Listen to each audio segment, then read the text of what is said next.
What up, y'all? Happy Friday, everybody. Welcome to Chip and Zay here on Texas Sports Unfiltered. I am your boy, Zay Collier, rocking with y'all on a Friday afternoon, 2 to 4, per usual. My man Chip Brown will not be on the show today because Chip's got a golf tournament. We all know Chip competitive, man. Tennis, golf, it don't matter. If it's something to compete for, Chip's about it. So we're going to let him ride, and just because he got us great fill-in guests, the great Eric Henry of Horns 24/7, that a lot of y'all that have been rocking with us for a long time should know by now. Henry always does a great job. Some of the best articles you're gonna find. So yeah, if you don't got Horns 24/7, then what you doing? You slipping, you tripping. Come on, get with the program. You know what I'm saying? Hank South, my man Turbo, Scruggs, Chip. It's just a hell of a crew, man. So, yeah, again, just appreciate everybody. Like, subscribe, Twitter, X, Instagram, Facebook, Twitch. We're everywhere. Check out the website. Check out the app. Like, we're everywhere, blowing up. It's been a blast. You know what I'm saying?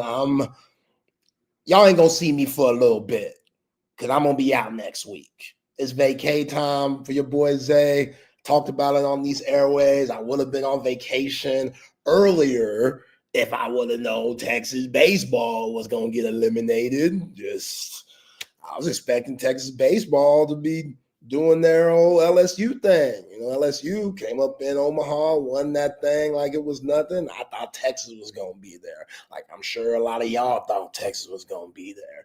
But that didn't happen. So had this vacation scheduled for a while. Chip's going to have great guests. Y'all stay tuned for that. But yeah, man, this Friday turned up. A lot to talk about. A lot going on in sports. Football never stops here at Texas Sports Unfiltered. Y'all know that.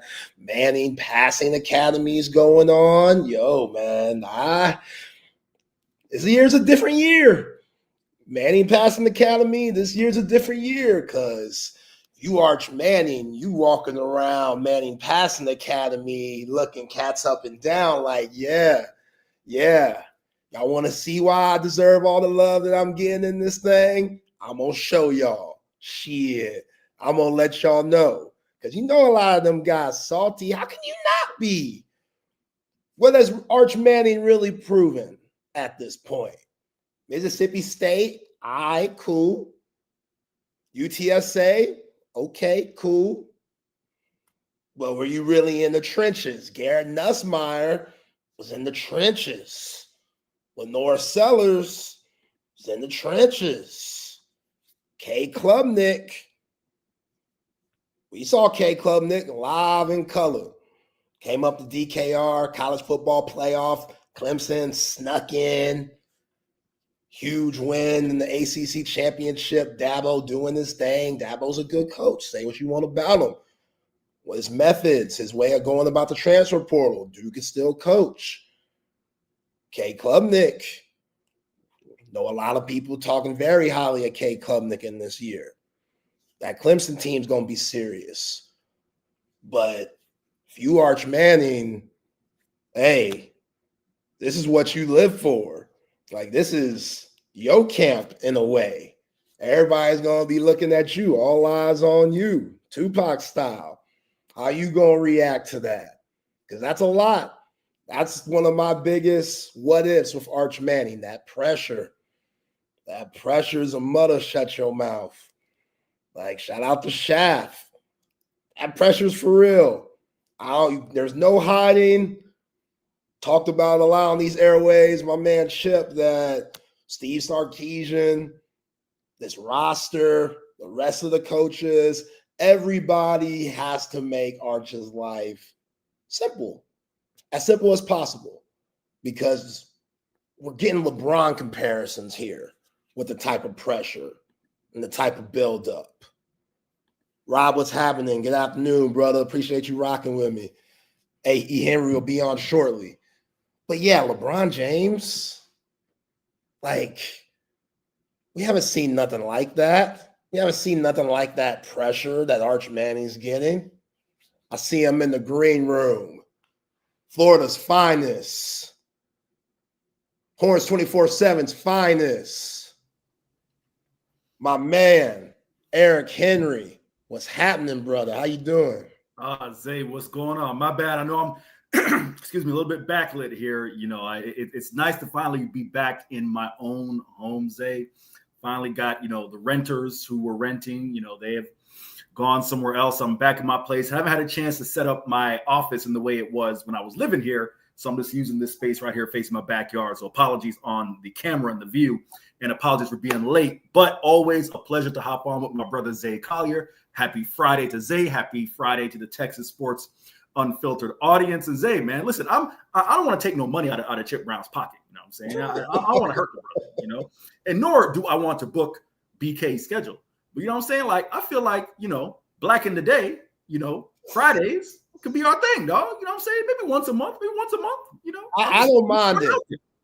I don't mind it at all, man. Again, like I was telling the people before you jumped on, you're one of the best in the business, brother.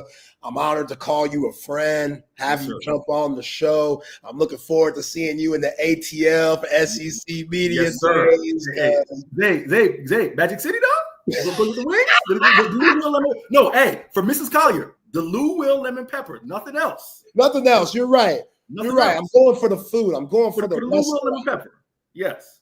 Yeah, like I'm going for the wings, not the thighs, not the thighs, all that, and the legs. I ain't going for that. Correct. You know what I'm saying? But BK, if you go, come through. Hey, Texas Sports Unfiltered. Everybody come through. Everybody come through. Yeah. Don't eat the seafood quesadillas though. Do not do that. Do not do that.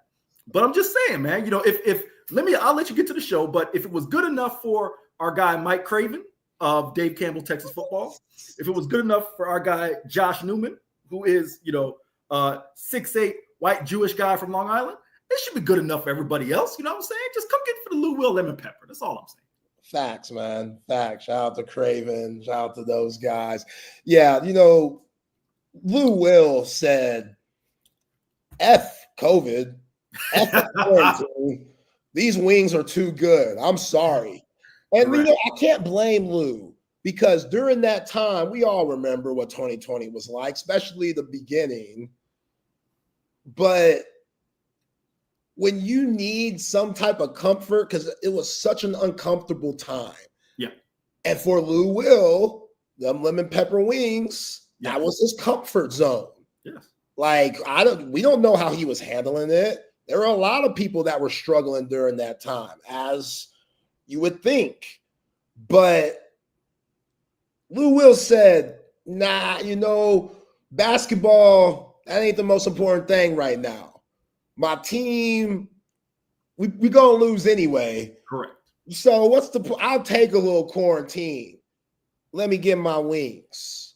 And if they're that good for him to risk it like he did, oh, man, they got to be banging. It speaks for itself, doesn't it, Zay?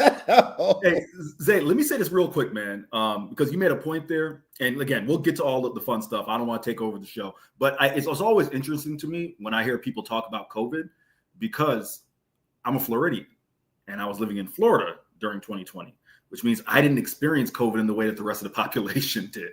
And it's always wild to hear people talk about, like you said, on a serious note, people were struggling. People were, cramped in their house, except in the Sunshine State, because it was, I don't know if I've ever told you this, Zay, for the audience, dude, it was like 2 weeks. We were locked down for 2 weeks, and that was it. I'm being dead serious. Like, we were locked down for 2 weeks, and then, the people in power said, hey, we got money to make. This state runs off of tourism. We gonna let y'all be. We're gonna try to implement, like, they would do little things, Zay, like, oh, if you want to go to a bar, you could do like takeout drinks, right? And then eventually it became like, hey, you could do like 30% capacity, and nobody really checking. So I remember the first time I went out in St. Petersburg, I went to one of my favorite spots. I won't say the name, and it was supposed to be 30% capacity, and they was at 130% capacity, dog. Wow. And that's when I was like, I might get to step out of here. You know what I'm saying? So just on a serious note, it's wild to hear, like you talk about how like tough it was for people because I didn't experience that. I'm not saying that's like a flex. It's just real. Like we had 2 weeks, and then it was like back to business. Yeah, y'all be wilding in Florida. Like, we all know that. Like, that's just y'all be wilding. Again, I love the state. We talked about this. Yes. Like, I love the state, but y'all do be wilding. Like, yes. Absolutely. You know that. Like, we be wilding in Texas too. It's just a different type of wilding. Correct. So we own it here. I know you own it there. And yeah, man, I was talking with the people before you jumped on, and the Manning Passing Academy is going. Yes. And for those who don't know what the Manning Passing Academy is, like, it's basically my opinion, this camp that you could have that everybody wants to be at. Football camp, summer camp. Nobody's in pads. Everybody's just in, t-shirts and shorts, but it's hosted by the Peyton Manning family, Peyton Manning, Eli, Archie's grandpa, Cooper's there. So it's, if you're a quarterback, you want to get that invite. Right. And the college guys, they're the counselors, like the camp coaches. And then there's a ton of high schoolers. I don't know if they go middle school. If they do, it's probably just a junior high, like 7 through 8. A handful, yeah. Yeah. So, yeah, it's outskirts of New Orleans, the Mannings being from Louisiana, like right in their backyard.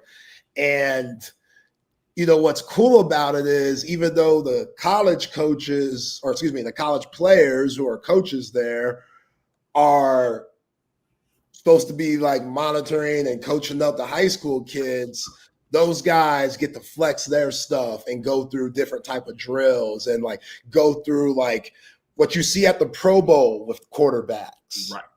Like where they have those targets moving and you got to hit the target and who has the strongest arm, just different type of competitions and the type of talent that's there, E. Henry. Like, one of these quarterbacks is going to win the Heisman that's there in attendance.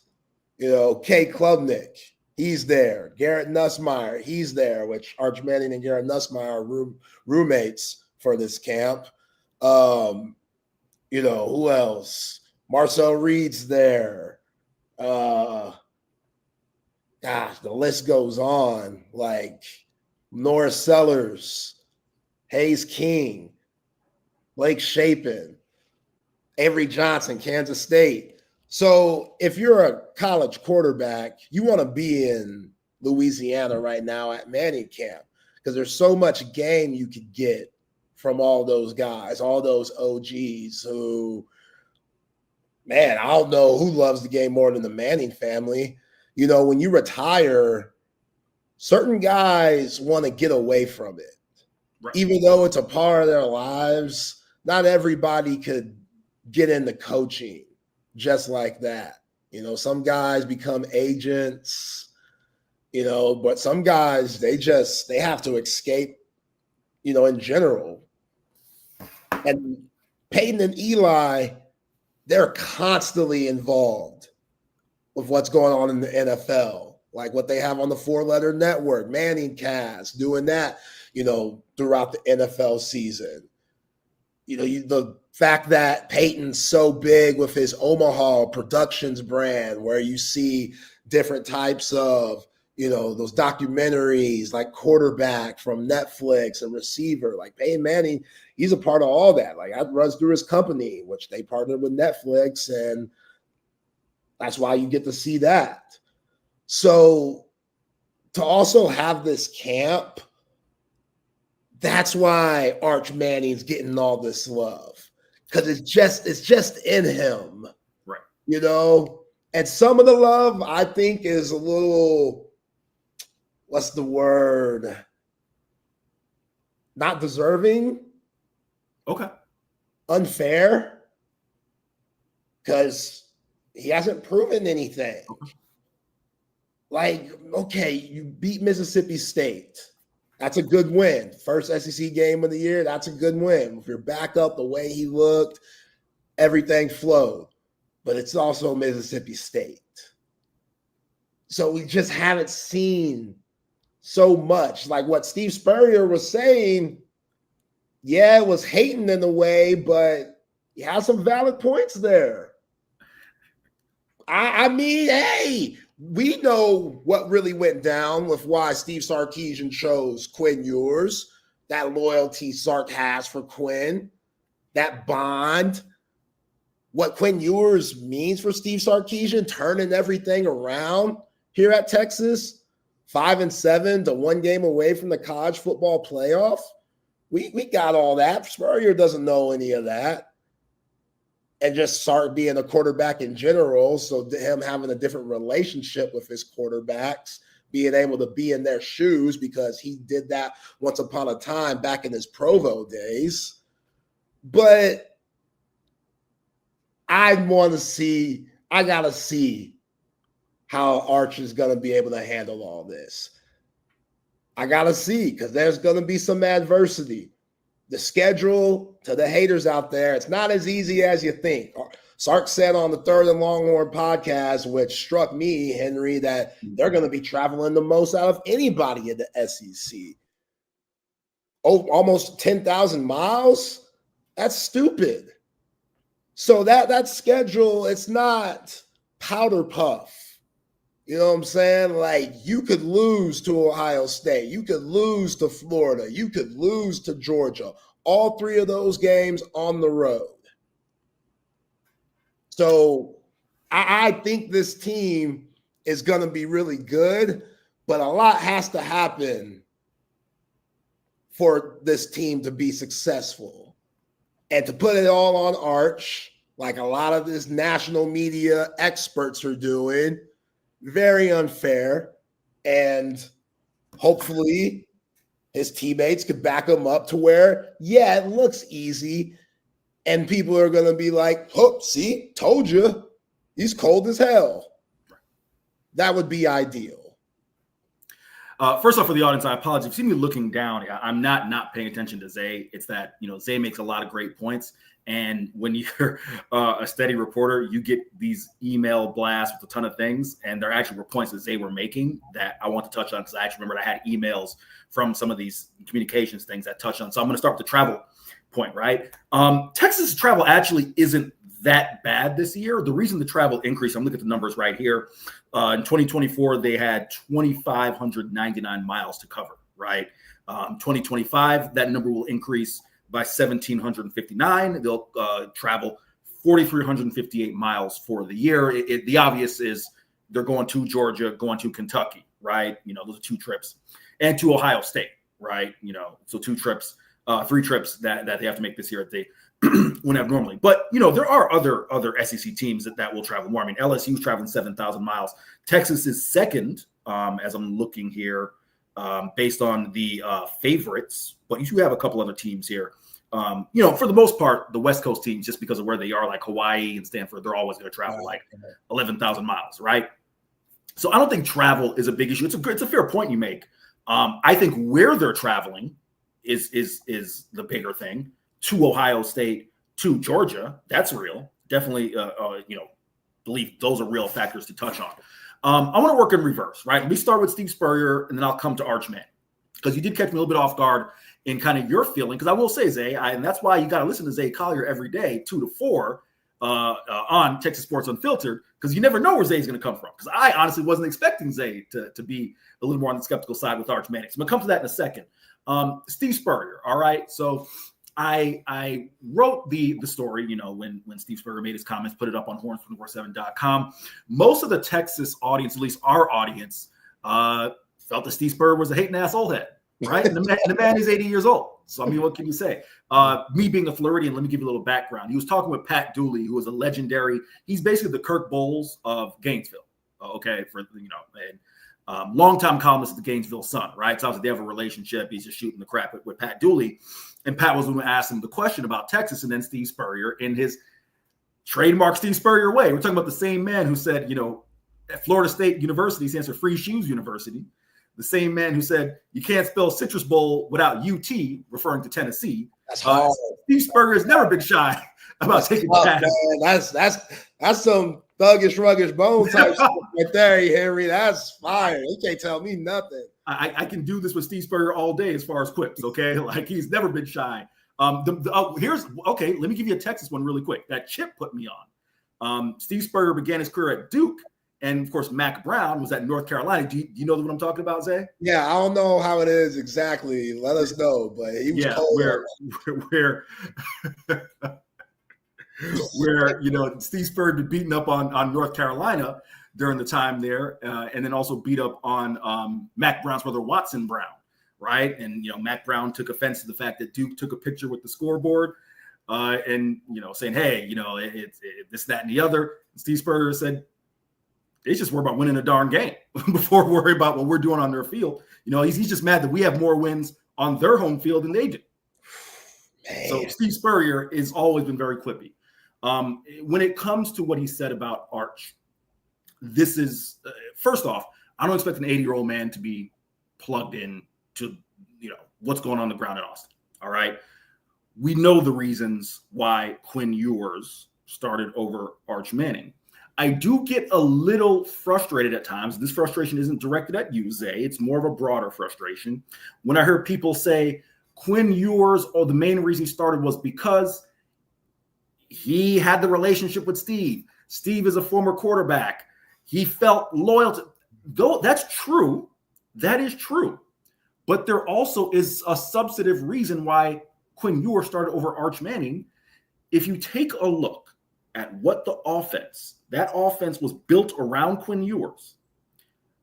3-step drop, hit that back foot, get the ball out of your hand, okay? And that's not saying that Arch Manning could not do that. But I just would ask people to look at Arch Manning's first start, put Mississippi State out of it, ULM. Arch completed what, 52%? I think it was 52.8% of his passes. I think he went 17 of, oh gosh, the numbers escaped me. Anyhow, I think it was 14 to 29, something like that, or 15 to 29. I think it was 15 to 29. The point is, Arch, at that infancy stage of his, young stage of his career, the game plan, and Steve took it on the chin, saying that he wished he had built in more easy completions for Arch. I'll never forget him saying that in the postgame. However, Arch Manning, if you remember when he came in against UTSA, is looking to push the ball downfield. And for Texas fans who will say, okay, Quinn Ewers didn't complete deep balls. That is true. And I just published, if you take a look at horns247.com, our quarterback preview, I published that Arch Manning had a much higher deep ball completion percentage rate than Quinn Ewers, albeit a much smaller sample size, of course. But if you take a look at the top quarterbacks from last year, they were guys, even Dylan Gabriel, for example, who no one's going to say Dylan Gabriel has more physical tools than Quinn Ewers. Dylan Gabriel completed 53% of his deep ball passes. When I say deep ball, I'm saying passes that traveled more than 20 yards in the air. Right. Quinn Ewers completed a career high, which was 30%. Okay? That's, you do the math, 1 out of 3.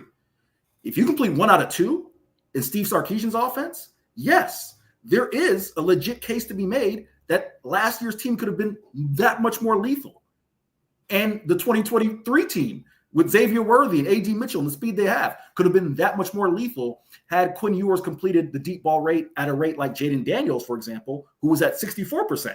Now we're going even higher than 1 out of 2, right? Like, that's a hell of a weapon, Zay, to have if you can hit 1 out of 2 deep, higher than 1 out of 2 deep balls. But my point is, you cannot tell me, and I will argue till I'm blue in the face, that Texas's offense was not at its most efficient when Quinn Ewers was getting the ball out of his hands like a good point guard and into the hands of his playmakers.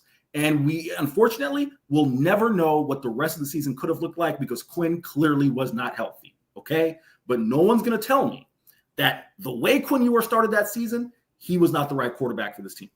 No one's going to tell me that. Now, if Steve Spurrier had said Quinn Ewers was clearly hurt, why not give Arch Manning a chance? Because he can take the offense to the next level, maybe do some of the things that Quinn wasn't doing as efficient.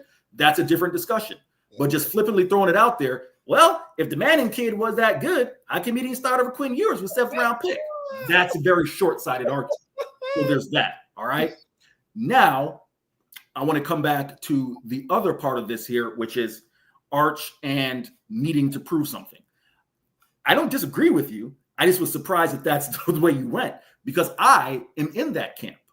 We still are talking about someone who is a first-time, full-time starter. I understand he had great numbers against UTSA, great numbers against a bad Mississippi State team that had a safety who's back this year, whose name's Smith. I'm forgetting his name right now, who made 130 tackles, and 100 of them were 10 yards up the field. Okay? All right? So that should tell you how bad that defense was last year. I'm not taking anything away from Arch. He had to go out there and do it. My point is, we've yet to see him do it over a sample size that's longer than 10 quarters. All right? And we saw what happened when Arch went in against Georgia. Hell, Georgia made Arch and Quinn look foolish twice. Okay? So let's pump the brakes there. I am in the camp that there will be growing pains. And Steve Sarkisian has said, when we spoke with him during spring, what's going to happen when the boos hit Arch, or he, doesn't complete a pass and fans are calling for the backup quarterback, right? Everyone knows the backup quarterback is always the most popular guy on the roster.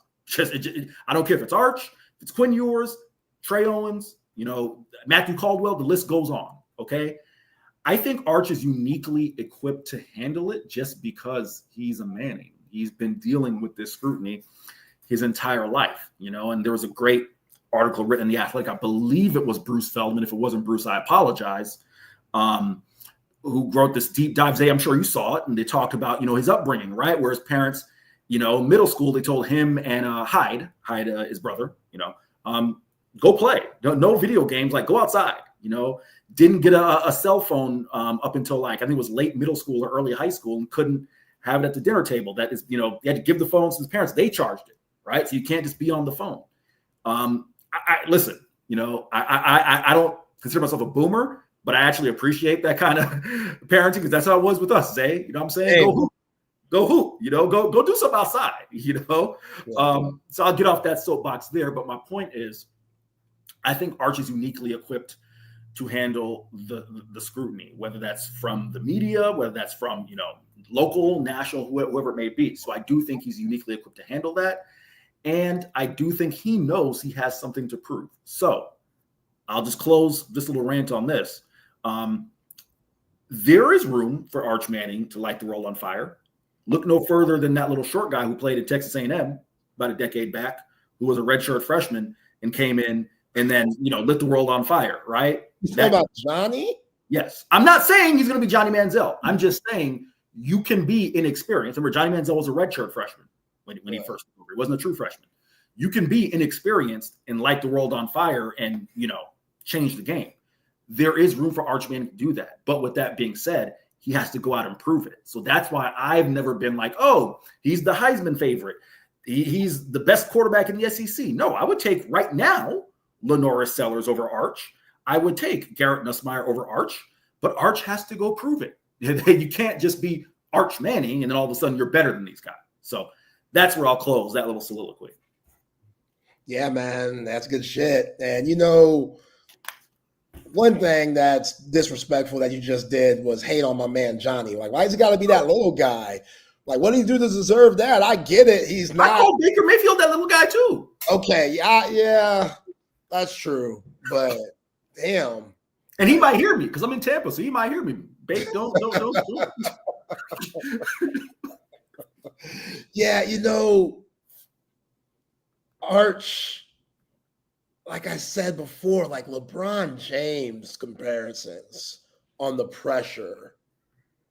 Like, I get the last name.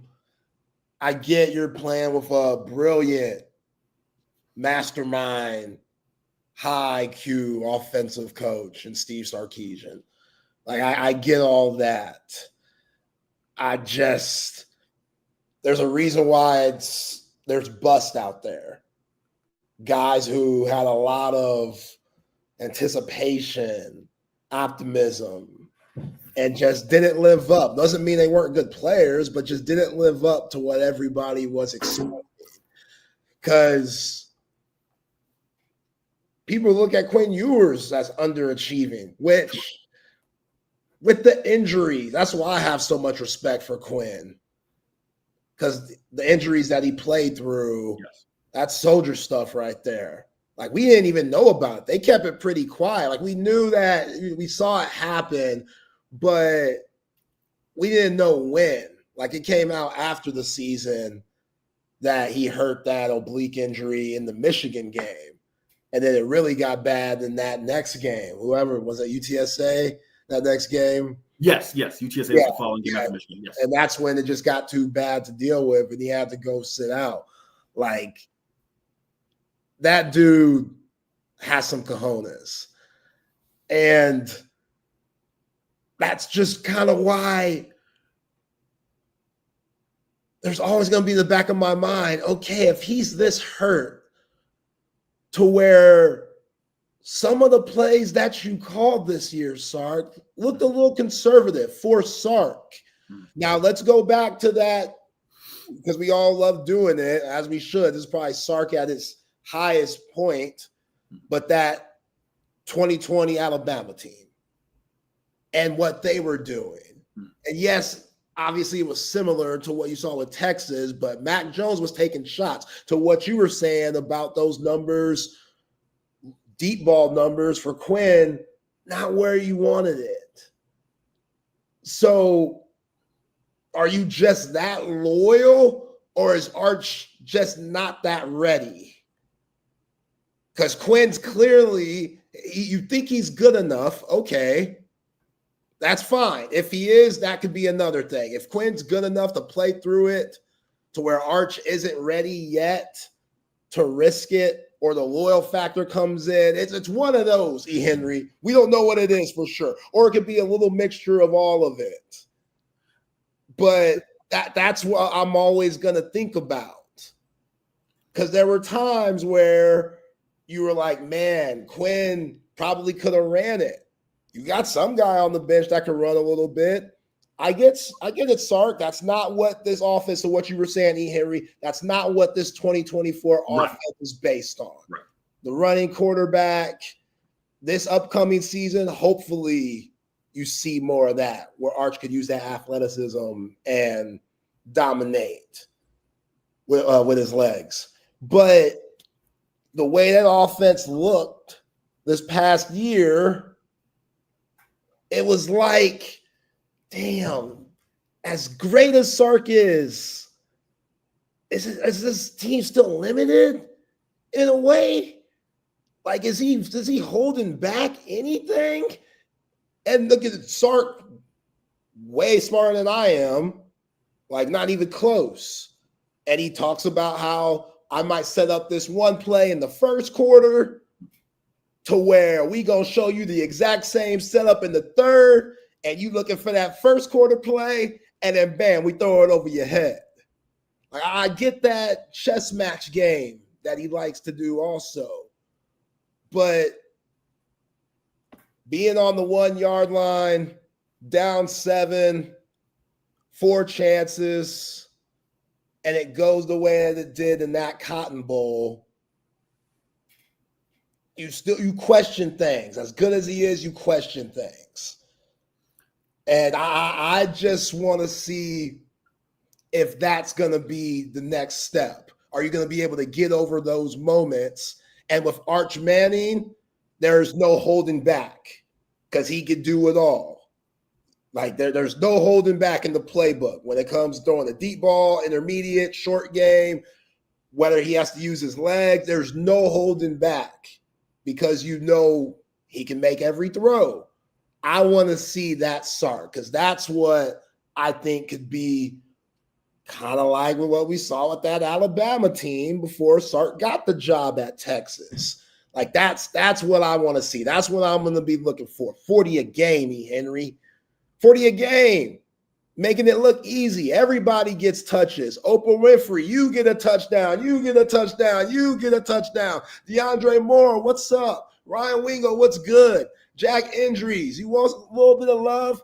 Emmett Mosley the fifth. Petravian Wise, everybody eats. That's what I want to see this year. You know, and again, I'm not saying that we didn't see that last year, but you're on the 1 yard line. Damn, that's just, I can't get over that. I don't know if I'll ever get over that. We'll always remember that. As a Texas fan, you'll always remember that moment. 1 yard line, gets Ohio State. You can't put it in the end zone. 4 tries. You go back on the toss. I want to get that. I want that to be erased. And can this team do that? We'll see. Zay, let's flesh this out a little bit. I couldn't help but laugh because he used the phrase "everybody eats," and the last Texas team that had a motto of "everybody eats," it was "nobody eats but Trey Johnson." So there's that. Yes, don't think I forgot about EBE, because all I heard during the camp and lead up to the season was EBE. We got little wristbands with EBE. Everybody eats. I'm like, okay, and guess what? It was everybody. Nobody eats but Trey. That's what it was. And maybe nobody eats but Trey, and sometimes Arthur Kaluma gets some scraps. So I couldn't help but pick on you for saying EBE because everybody eats. Because I heard EBE. Let's EBE should be erased from the 40 acres vernacular forever. Okay, there's that. All right, that was a cheap shot. I apologize. No, so let's flesh this out a little bit, right? This is why I enjoy doing the show with you, Zay, because sometimes as a reporter, I can be so deep in the weeds that, you're able to just take a 10,000 foot view as a fan and be like, yo, this is what I feel. This is what I see as a fan. I need this change, right? And I appreciate, that's not me being silly or smart ass. I really do appreciate that, because I'm going to give you my perspective, which may be things, Zay, that you as a fan and someone who works in media, but as a fan, don't care about. Yeah. And what I'm about to give you, maybe it's right that you don't care about it, right? Like maybe fans are right, maybe you're right, and the people who are too deep in it can't, see the forest from the trees. My perspective is this. If you look at when, I'm going to use Oklahoma as an example, Spencer Rattler, Caleb Williams, clearly, right? I'm not saying Spencer Rattler and Quinn Ewers were exactly the same, but Spencer Rattler was a Heisman, type candidate, right? Entering that year. We know that he had an up and down type season. Clearly, he ended up moving on to South Carolina, right? For me, it's one thing to bench Spencer Rattler for Caleb Williams in the Red River Shootout and see how he responds in that environment. It's another thing for Arch Manning to come in against UTSA and then say, okay, you lit the world on fire, here are the reins.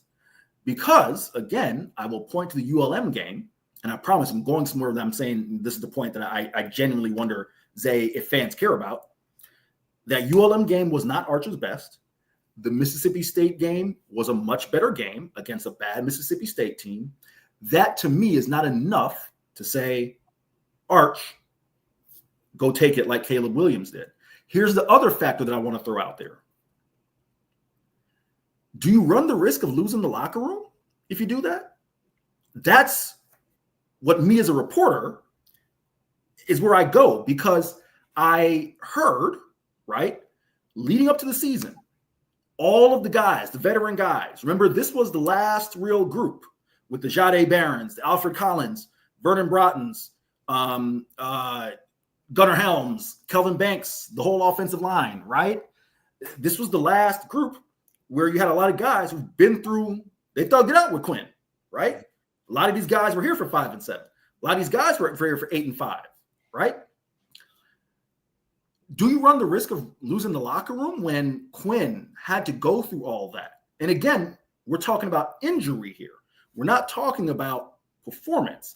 It would eventually be performance, as Zay pointed out, that maybe Quinn's performance was not up to par, but that stems back from an injury. Do you run the risk of losing the locker room where a veteran says, man, this is the dude who came back from the first of all, I wasn't here in 2022. I always forget what Quinn's injury was in 2022 because I wasn't here. Collarbone.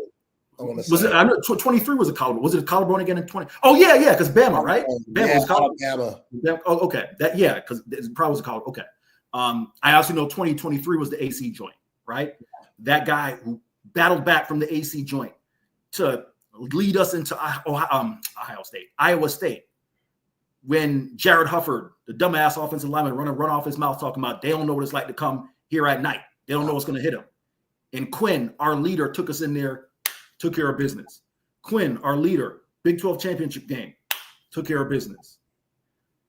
Those are just the things that I think about, that I wonder if a Hayden Connor, a Jake Majors, I'm not saying these guys wouldn't have played for Arch. Come on, I'm not saying that at all. I'm just saying they went through the wars with Quinn, that they wouldn't look at that and be like, man, our guy who was balling prior to the injury, all of a sudden he's going to lose his job because of injury? Right. That to me will feel a little hollow. So I'm going to pause there, Zay. There are other points I'll make, and if you need to take a different direction, go for it. But I would genuinely love your thought on that, because that's the point that I wonder, do fans care about that stuff? Because it's what we hear on the ground and what we kind of feel on the ground, but maybe fans are like, yo, that's all wishy-washy. It don't matter to me. Yeah, I guess it depends on the fan. Sure. I definitely care about it, because some guys and gals, they just think that, oh, you're going to play hard for whoever, you know? Right. And that chemistry that Quinn had with Jake Majors and Hayden Connor, like that runs deep. Like I see those guys. Right. Hayden Connors, weren't they his groomsmen? Wasn't it like, you know? Yeah. They were tight. Yeah. You know what I'm saying? So yes, that's definitely a thing, and fans should care about that. But you know, your mind tells you they should play hard for everyone. They should have that same chemistry with everyone. Like it doesn't matter, and that's just not the case. And you know, Ken Quinn, he had some big time wins. He showed some big time heart. You know, just knowing how hurt he was this past year and was able to just gut it through. Like, I wish that didn't play so much into where he got drafted, which you know it did. Like, right. You know, those guys looked at his physicals and looked at his medical records, and all of that's red flags. Like every single year you played in college, you were hurt. You know what I'm saying? Like, he's not Ben Roethlisberger. He doesn't have that type of physique. So he could, the first time, which hopefully Quinn gets put in these situations because that means he's playing. But if you got Myles Garrett just blowing past the left tackle with a clear shot at Quinn, that's terrifying. Like, think about that. That sounds awful. You hope that Quinn just bounces back up onto the next play. But with his track record, every hit that he takes, Texas fans, including myself, it's going to be one of those, oh, shit. Get up, Quinn. Get up. Get up, dog. Like, that's his, you know, because I still think he could be decade-plus quarterback. Like, a lot like what we saw with Colt McCoy. It's just about him being durable and him being available. Can he do that? You know, can he, when he gets his opportunity, show that, okay, even though I might bounce around the league, and who knows, dude could become a starter. If Brock Purdy could do it, why not Quinn? Like, I truly believe that. People be like, oh, Zay, you bugging. Am I? No. Am I? Go look at Brock Purdy's career at Iowa State. Go look at Quinn's. I don't think I'm bugging at all with that statement. I think both of their college careers are very synonymous with one another, if you ask me. Zay, even from a physical perspective, not to cut you off, Brock Purdy, from a physical talent, is not Quinn Ewers. So you're not bugging at all there. Yeah. He's a little more fleet of foot. Brock he can move. He can move. Like, ask Chip Brown about that. Like 2 years ago, that NFC Championship game up there in the Bay, Brock Purdy was making moves, getting out of that pocket, looking around. Like, he's one of those, he's not like Mike Vick athletic, obviously, but when you're not that athletic, but you still got some, you know, you got some juice to you. You know, you got a little rhythm to you. Brock Purdy has that. So he be doing a lot of head faking and just little shimmies to get like 4 or 5 extra yards. And that's valuable. Like Patrick Mahomes He makes a living off that. And Quinn, you saw moments like that, Henry, when he was healthy. I always go back to year 2, his sophomore season. Texas won the Big 12 championship. Quinn was Kansas. I think he had a 30-yard run up the middle. Baylor, I think he had like a 29-yard run, which was highlighted by JT Sanders' block. Which you got to highlight JT Sanders' block because, JT Sanders, he wasn't known for his blocking at Texas. Hopefully that gets better in his NFL career, but JT Sanders was not known for his blocking. So for him to make that block, for Quinn to get that touchdown, like you saw that. Like if he gets that back, I don't think he was able to do it as much. You saw that run against A&M, and you're like, uh-oh, is Quintavious coming back? You always got to give him the hood name when he's run. Quintavious back in this thing. We seeing Quintavion. And it's like, that's just a flash. He's going to get back to that guy that looks like he has semen in the pocket on his shoes. And you don't want that, Quinn Ewers. Could you repeat the word you said one more time, Zay? Just semen. Like, okay. I just want to be short because there are people who might have heard you slur that, who might have heard I just want you to repeat that, my brother. Chill, Harry, chill. I'm about to go on vacation next week. You ain't going to get me called up and canceled before I go on vacation. Absolutely not. But, like, I want Quinn to thrive so much, man. I know we all over the place in a way, but I want Quinn to thrive. I think Miami, even though Mike McDaniel supposedly is on the hot seat this year, which I find interesting, like I hope it works out. Like Tua, Tua's track record, and ain't the best either. Like you could beat out Zach Wilson. You serious? Zach Wilson? Come on, man. Quinn should be looking this dude up and down like this guy, come on. He can't play with me. He's had his opportunities. You could beat him out. And now maybe we see Quinn if he gets his shot. You got good wide receivers to throw to, that's for sure. Yeah, I'll kind of make this point quickly as far as Quinn's pro future.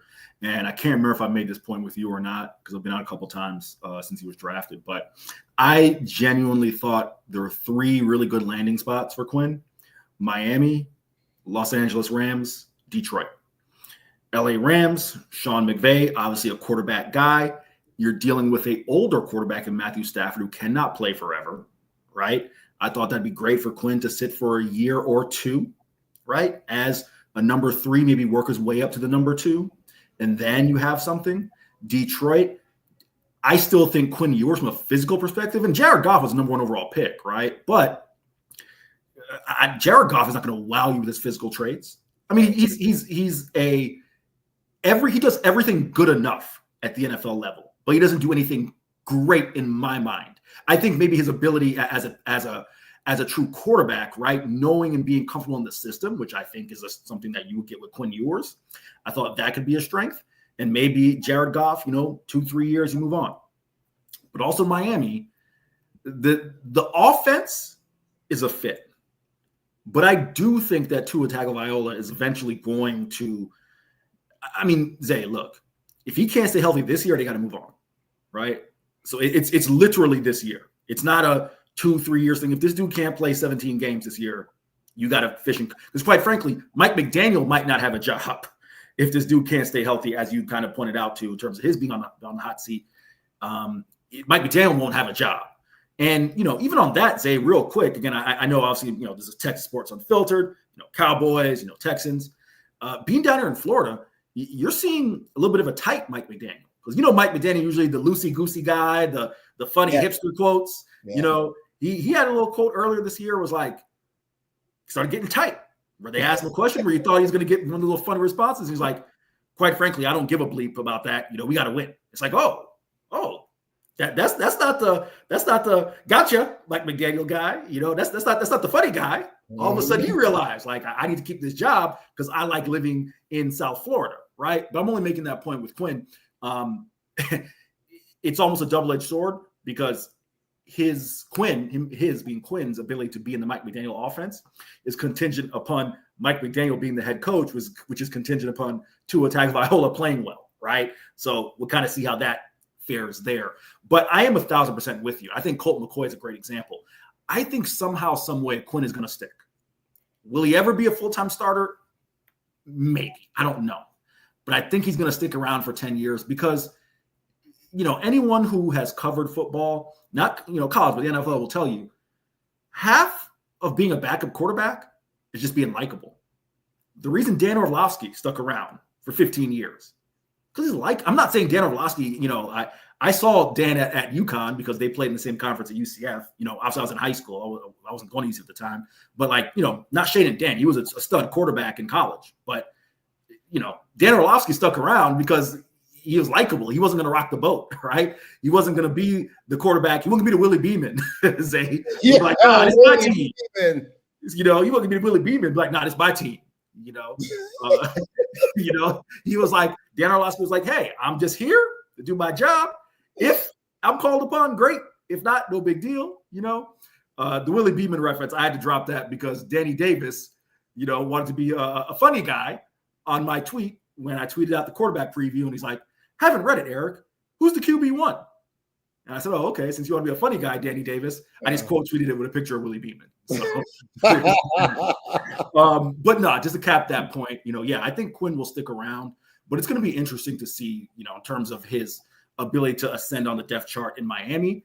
I absolutely think he can beat out Zach Wilson, but it's almost a double-edged sword because him being the Mike McDaniel offense is tied to Tua having a good year. Yeah. No, that's a great point. Absolutely great point. See, now you got me having to go on this segue about Any Given Sunday, which in my opinion, when it comes to football movies, find me one better.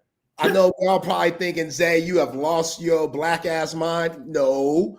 Any Given Sunday has everything you want. It's funny. My name is Willie Beeman. Like, you can't tell me it's not funny. It has some dark moments that shows the true side of professional football. Miami Sharks. They were, supposed to be the NFL, supposed to be the Dolphins or whatever, but Lawrence Taylor basically on CTE playing for that money. The doctor not listening to the doctors or anything like that. Who was the quarterback? Cap Rooney. Richard Greer. Dennis Quaid. Dennis Quaid. Yeah, like him being at the end of his career and not wanting to give it up, and he has that crazy ass wife, Cameron Diaz. Yeah, Cameron Diaz when she was at her baddest. Yes. Like this is prime Cameron Diaz, Robert Griffin III milk right there. And stupid, bro. This is your clown, dog. You know what I'm saying? Stupid, dog. Hey, man, again, I'm going on vacation. I'm wilding out the way out. I'm wilding out today. That's just what it is. My man Scott's telling me to stop. When I come back from vacation, bro, maybe I'm a little more tame, but hey, got lucky I ain't even drinking already. I'm basically on vacation now. Chip took the day off. You know what I'm saying? Like I'm gonna have a good time today. Please believe me. You with your boy, dog. You with your boys, eh? Yeah, I got my man E. Henry here. Like I'm gonna have a good time. But Any Given Sunday, Al Pacino's top 10 actors in my opinion of all time. You know what I'm saying? Like Scarface, Heat, like just start ringing them out. The range that Al Pacino has. So yeah, some people hate Any Given Sunday. No, not me. Like it's Jamie Foxx is my dude. Like, come on, man. Any Given Sunday. It's underrated in my opinion, E. Henry. Can I give a couple thoughts if you don't mind? Oh, yeah, absolutely. Go ahead. Because I'm right there with you. I saw Any Given Sunday for the first time as a 10-year-old. Excuse me. My dad and my cousin, we had a kind of like a 2.5 men, like a black 2.5 men situation going where it was my dad and then my younger cousin was an adult. And then me all living in the house, so they let me watch some stuff, watch Any Given Sunday. So the first time I saw it, I saw the version that was in theaters. This is 2000. You laid out a lot of great points. I'm going to make this first point politely because 24/7 Sports is under my chin and I don't want to get in trouble. It's a point to get in trouble. but it's a point that I need to make politely that you left out. There is a woman who was in the movie who was up there, Zay, with the Topangas of the world and the Ashley Bankses of the world as far as teen crushes. Elizabeth Berkley, Jessie from Saved by the Bell. You don't remember this, Zay? And Elizabeth Zay, she's, remember how Al Pacino, the coach, dates the girl, right? And he's thinking like, oh, she likes me for me. And she's like, nah, this is part of the job. That was her. Okay. And she is in various states of undress in the movie. Okay? Go back and watch that if you don't remember. She is in it. I forget. Yeah. Yes. This is Elizabeth Berkley coming off a Showgirl. So she was already, you know, kind of in her bag as far as, you know, doing what it takes to expand her career and shed the Saved by the Bell image. So me as a 10-year-old, because I wasn't old to watch no damn Showgirls. My mom wasn't gonna have that at all. But when my dad let me watch Any Given Sunday and I saw Jessie like that, I said, oh my God. Jessie. Her body was on point. So there's that. But Zay, have I told you my Any Given Sunday story? No. Okay, so I'll make it quick. Those who may know, some may know, may not. I spent 5.5 years covering Florida International University in Miami, right? The head coach of FIU for 4.5 of the 5 years was Butch Davis, who was the Miami head coach, former Dallas Cowboys defensive coordinator in the Super Bowl years, then went and took the Miami head coaching job, right, in the mid to late 90s. So, Zay, as you know, you mentioned Miami Sharks was the team. They filmed at the Dolphin Stadium, now Hard Rock Stadium, but also at the Orange Bowl, which was the old Hurricane Stadium. So, and it was filmed in 1999, if memory serves me correct. So Butch Davis was the coach of the Hurricanes. That's their home stadium. A lot of extras, Zay. They went and grabbed Arena Football League players, and there were a lot of college dudes. Yeah, this true story. Connell Maynor, actually oh my gosh, he's the brother of a famous quarterback, nevertheless. Sorry, not Connell Maynor, Fred McNair, my apologies. Brother of Air McNair, brother of Steve McNair. Okay. Actually was Willie Beeman, was Jamie Foxx's stunt double. So I'm giving you some deep dive in here. But some of the Miami cats, some of the Florida State cats, they all were just hanging around the set, right? There was a linebacker for the Hurricanes, a guy named Nate Webster. Go look him up. Nate Webster played for the Bucks later on, but the Bengals got himself into some trouble with stuff, sexual assault and others, ended up in jail. But Nate Webster was there on set. Zay, a legendary figure who you didn't mention, Jim Brown was in that movie, remember? That's right, coach. Zay, there's a true story. And I heard it. Bill Bellamy, you can YouTube it. Bill Bellamy was in the movie as well, the wide receiver, Jimmy Sanderson. He's told it. I've heard the story from the Miami guys who were on set. So Jim Brown is giving all the young dudes shit, you know, like, you young mother, you ain't nothing, you know, back in my day, blah, blah, blah. Zay, as you talked about, the top of the show, Florida dudes sometimes don't be that right in the head.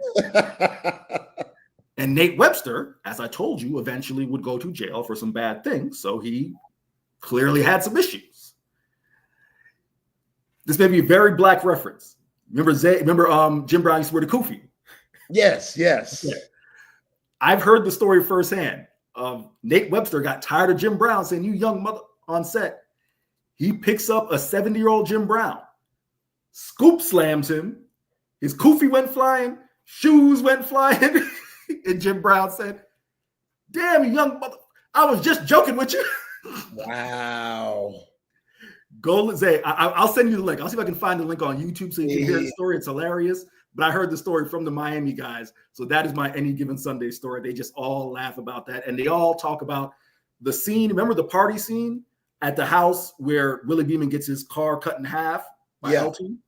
They tell a story about the women who was on set, late 90s, South Beach. Wildin'. But that one I cannot tell on air. See, they were just cutting up on that whole set because, first off, Jim Brown's a legend. Like, if he wants to say whatever the hell he wants, he don't say whatever the hell he wants. Like, it's Jim Brown. We have John McClain on every Friday. He was on yesterday. Yeah, Houston's finest. The dude's been around the game his whole life, been covering the game of football his whole life. Still to this day, says Jim Brown's the greatest football player, not just running back. And you hear that from multiple OGs. He's the best football player they've ever seen. And this ignorant fool's just gonna slam him down. Scoop slam, like wrestling. Slam him down. Like, that's so disrespectful. Like, we're kicking them off set right then. I don't know what happened after that, but we're kicking them off set. I'd have, if I'm Jim, because I'm sure Jim could avoid, God bless his soul, a good lawyer back then. We're pressing charges. Like, we're running it up on homeboy. Like, you know who I am? So disrespectful. And another story that you hear from Any Given Sunday, what happened off set. Jamie Foxx and LL Cool J get into a squabble. Yep. Those fools get into a fight. I forget why it happened or who was the one that instigated it, but like that whole set just out of control. Too many crazy personalities. Lawrence Taylor, it's just a lot, which that's what makes the movie great. But yeah, you can't catch me saying anything bad about Any Given Sunday. That's a classic. And real quick, the only football movie I would put over it, for me, my taste, is Remember the Titans. Remember the Titans gets me every single time. That's the only one I put over it. You shed a tear? Like, gets you every time, like, shed a tear? Come on, man. Like, remember the Titans? You know what I'm saying? Black folks and white folks coming together, then my man gets paralyzed and everything, man. It gets me every time. Dog. See, it's deep. It's deep. And again, I'm a huge Wood Harris fan. Yeah. Like The Wire, Paid in Full. Like, Wood Harris is one of the best actors. He did his thing and Remember the Titans too. I don't know, man. It's just never. Remember the Titans fan? It never did it for me. Like, this is good. I knew this was good. Okay. And then it was just like something's off. I wish I could tell you what it is. Okay. I wish I could. And maybe I need to rewatch it because I haven't watched it as an adult. Yes. Especially in my 30s, especially me being a part of the media and how I follow the game of football. Yes. You know what I'm saying? Like, I feel like I have a different perspective on it than when I saw it. Hell, last time I probably saw it was, maybe 20 years ago. It came out 2000s. He probably was a kid just like me. Yeah, but I remember watching it a ton. Like, I remember it always being on. So even though I've seen it like 20 years ago, I've seen it like 30 times. But I need to rewatch it. I do, man, because it is a good movie, but there's something in my head that's saying that, like, nah, it's Denzel. Like, if you would have put, hell, I can't think of an actor right now. You would have put Damon Wayans at that Denzel role. It's still a good movie? Probably not. That is a great question, Zay. Denzel definitely helps. Wow, that's a good question. I think it's still a really, really good movie because of the plot and it being a true story. But no, Denzel makes it. There's no denying that Denzel. And I always forget the dude who plays the white coach. I always forget which actor that is. Yeah, they make it. His name. They make it. Yeah. I'm curious who that. Yeah, while Zay is stalling, I'll let I know he's gonna look it up right now. I'm trying to think who it was. So many good actors in that movie.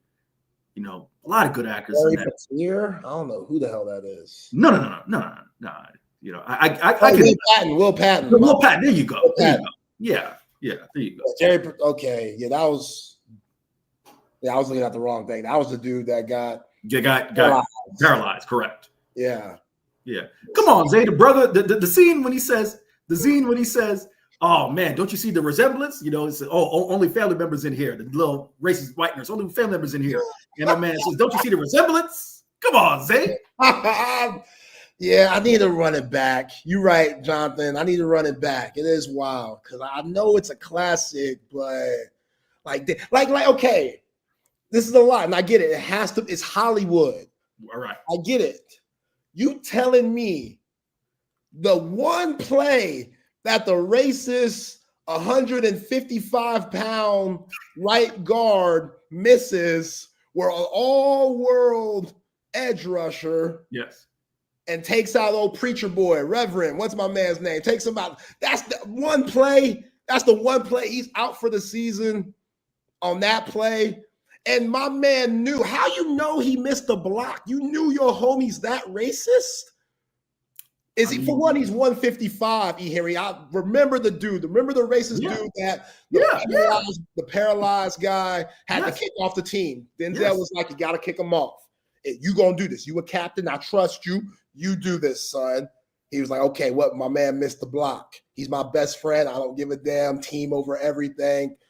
We ain't talking about color right now. He missed the block. That's a problem. He's a cancer. Got him off the team. How he know that, though? He's a $155, E. Henry, playing right guard. You're going against the All-American. Yeah. I feel like he was going to miss a lot of blocks that night, whether he was going hard or not. You dig? You know what I'm saying? Things like that. I remember as a kid thinking that. Like, I had enough, intelligence when it came to the game of football to know, like, man, my man a little light in the ass for playing guard. Right guard, and bad if you're Denzel Washington. Again, I know it's high school, but still, if you're Denzel Washington, I ain't putting a $155 guard soaking wet on all pro racist JJ Watt from the 70s. That's not a good matchup. That's not a good matchup. So to know that he missed the block on purpose because he's just so racist, instead of him just being outmatched, I don't know how that happened. Like, that's where I'm like, it's Hollywood. I get it. They sold it to us. That was a big part of the movie. But I always thought to myself, nah, I feel like homeboy would have missed a lot of blocks that game if he would have had All-American one-on-one with him. That's bad coaching. And then Denzel's just like, nah, that was my bad, son. He could have told him that. He could have been like, I made that call. I shouldn't have put him one-on-one with racist JJ Watt. That's me. It's my fault that Red's out for the year. Now we got a backup quarterback that's better anyway. That's going to lead us to a championship. So it doesn't really matter. I made the wrong decision by playing preacher boy in the first place, but I digress. It's just, he's a $155. Like, we kicking him off the team. How do we know he's racist? We don't know that. And then we found out at the end. But still, we don't know that in the moment. That's all I'm saying. It's a little fishy. Two things, we can move on. One, I would say plausible deniability because it is that time period in Virginia. A. B, Zay. This is going a little bit inside baseball here. My sister, I have a great sister who, I thought I could do well and get a master's degree, and she decided to get a master's degree as well, and now works as a state attorney down in South Florida, works for the state attorney's office. She's watching the show in her office, and she just texted me, and she said, I'm watching you and Zay right now, and if this were the 90s, Zay would be the dude who loves Martin, saying Martin type of comedy, and you coming off corny like you watching Parenthood. Talk about because I like Remember the Titans and you like Any Given Sunday, and I want to let you know I saw that, and I will handle that next time I see you. Talk about I'm corny, so I'll be watching the Parenthood and Zay watching Martin. Yo, Parenthood, that was a bootleg show. That was a tough one. That was a tough one. They always show that clip with the little boy saying the N-word. I don't remember that episode. I don't really remember any episodes, but I always see that clip running around social media. And I was like, dang, Parenthood was wilding back in the day, but nobody was watching Parenthood, man. Nobody was watching Malcolm and Eddie. Oh my God, Zay, you might want to transition because we can take this show down a deep rabbit hole and we'll lose 80% of the audience if you want to, but I will fight for some. See? Malcolm and Eddie, you were watching Malcolm and Eddie? Yes. Malcolm. Wow. Who didn't love Malcolm and Eddie? I mean, Eddie's hilarious, but I just can't take Theo Huxtable serious. You're always Theo Huxtable. You watching Moesha? You weren't supporting the black shows in the 90s? I supported Moesha. Moesha, that was my joint. I supported Moesha, Fresh Prince. Parkers, you know what I'm saying? Martin, the Parkers, UPN. Yeah. UPN was it. One-on-one. One-on-one? I watched Girlfriends. Girlfriends helped the brother out a lot, if you know what I'm talking about. Of course. Girlfriends, it might have been for the ladies, but it helped the brothers out. If you were really locked in. When I became an adult, girlfriends helped the brother out. So I owe girlfriends, yeah, you got to tap the dome on that one. I owe girlfriends a lot of my early life. But yeah, Jamie Foxx show. Yeah, CB though.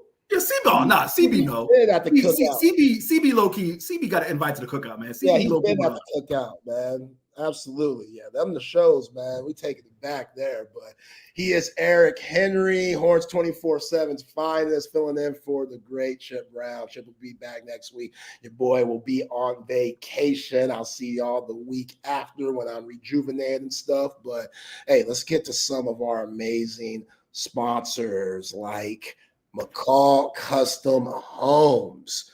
Best in the business, kitchen, bathroom, outdoor space. It doesn't matter. Call Custom Homes. They do it the best. When it comes to remodeling your home, they're licensed and insured, top quality at affordable prices, in-house architects, 50 plus years of combined experience for the father and son duo, and they're Austinites.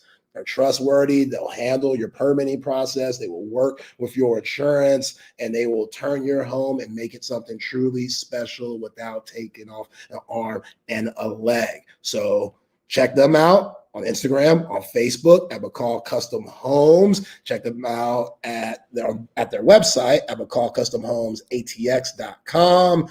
Hit up our man Mike, email him at mike@mccallcustomhomes.com, and call him at 512-633-9580. That's 512-633-9580. It's McCall Custom Homes. We build value into your home.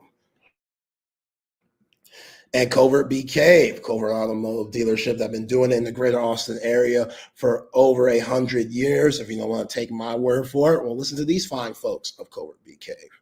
They treat you like family. My husband and I have bought several vehicles from the Coverts over the years, and it's always just been easy and effortless. By the time we walk into the dealership, paperwork's ready and we're ready to buy. I walked in, literally signed a couple of things, and I was 10 minutes in and out. They just take care of everything. I personally feel like people took care of me. I feel like as they're taking care of me, if they take care of other people that I know, it's just that much of a plus. Covert, born and raised in Austin, where you are always treated like family. Nobody beats a Covert deal. Not now, not ever. All right, E. Henry. So let's get into a little NBA draft talk. NBA draft second round wrapped up yesterday, and some interesting picks went on. So many trades. It's very hard to keep up with and stuff. But yeah, I saw Janai Broom. He goes to the Philadelphia 76ers. I thought that was interesting because I don't really know how his career is going to pan out as a pro. He seemed like one of those just Drew Timme college guys that, you know, Tyler Hansborough. You remember where everybody thought Tyler Hansborough was going to have a good career? He didn't. You know, he lasted a little bit because kind of like what you were saying with the backup quarterback, he was a good enough teammate. You know what I'm saying? He did just enough to be on the end of the bench. And since he was just such a good person, he had that respect. So it kept him in the league longer than probably should have. But, E. Henry, I want to ask you about Trey Johnson, you know, going 6th pick, Washington Wizards. You know, Chip came on the show yesterday, and at first he didn't like Trey Johnson going to the Wizards because of the history with Washington and what we've seen these last few years, and seemed very just dysfunctional and very toxic environment. Not one of the top franchises in the association. And I had to put Chip on game a little bit about the moves that Washington has made in the last few weeks. You get Chris Middleton, you know, well, you had him last year, but you still have Chris Middleton and his veteran presence. You bring in CJ McCollum. You got guys like Marcus Smart. So for somebody like Trey Johnson, who has the whole world in front of him, all the talent in the world, he could be a perennial all-star. Like Trey Johnson, if he could put it all together, he could be a hell of a player. You need those vets And there's a certain times where Trey showed himself being a little immature. And with, his reactions. Again, Henry, I get being competitive. But, bruh, you can't be cussing out teammates. You can't be yelling at teammates all the time. I get holding guys accountable, but there's that balance. There's that balance where you can't be doing that to Marcus Smart, because Marcus Smart, he'll do you like homeboy did Jim Brown and slam your ass, and that won't be a good look for anybody. So Trey's got to come in with a new attitude. And I think that'll be an easy transition because he has those vets that he can rely on that could show him the game and be those OGs for him. Yeah, two quick things before I get to Trey. One, you talk about Janai Broom. Shout out Janai Broom, Tampa Catholic alum, my alma mater. Ooh. So shout out Tampa Catholic High School there. Also want to shout out Zay, Art Kaluma. And Art Kaluma was a joy to cover last year. Signed a Exhibit 10 contract, basically, a rookie deal, undrafted with the Los Angeles Lakers. Take 30 seconds here. I know Trey got most of the attention.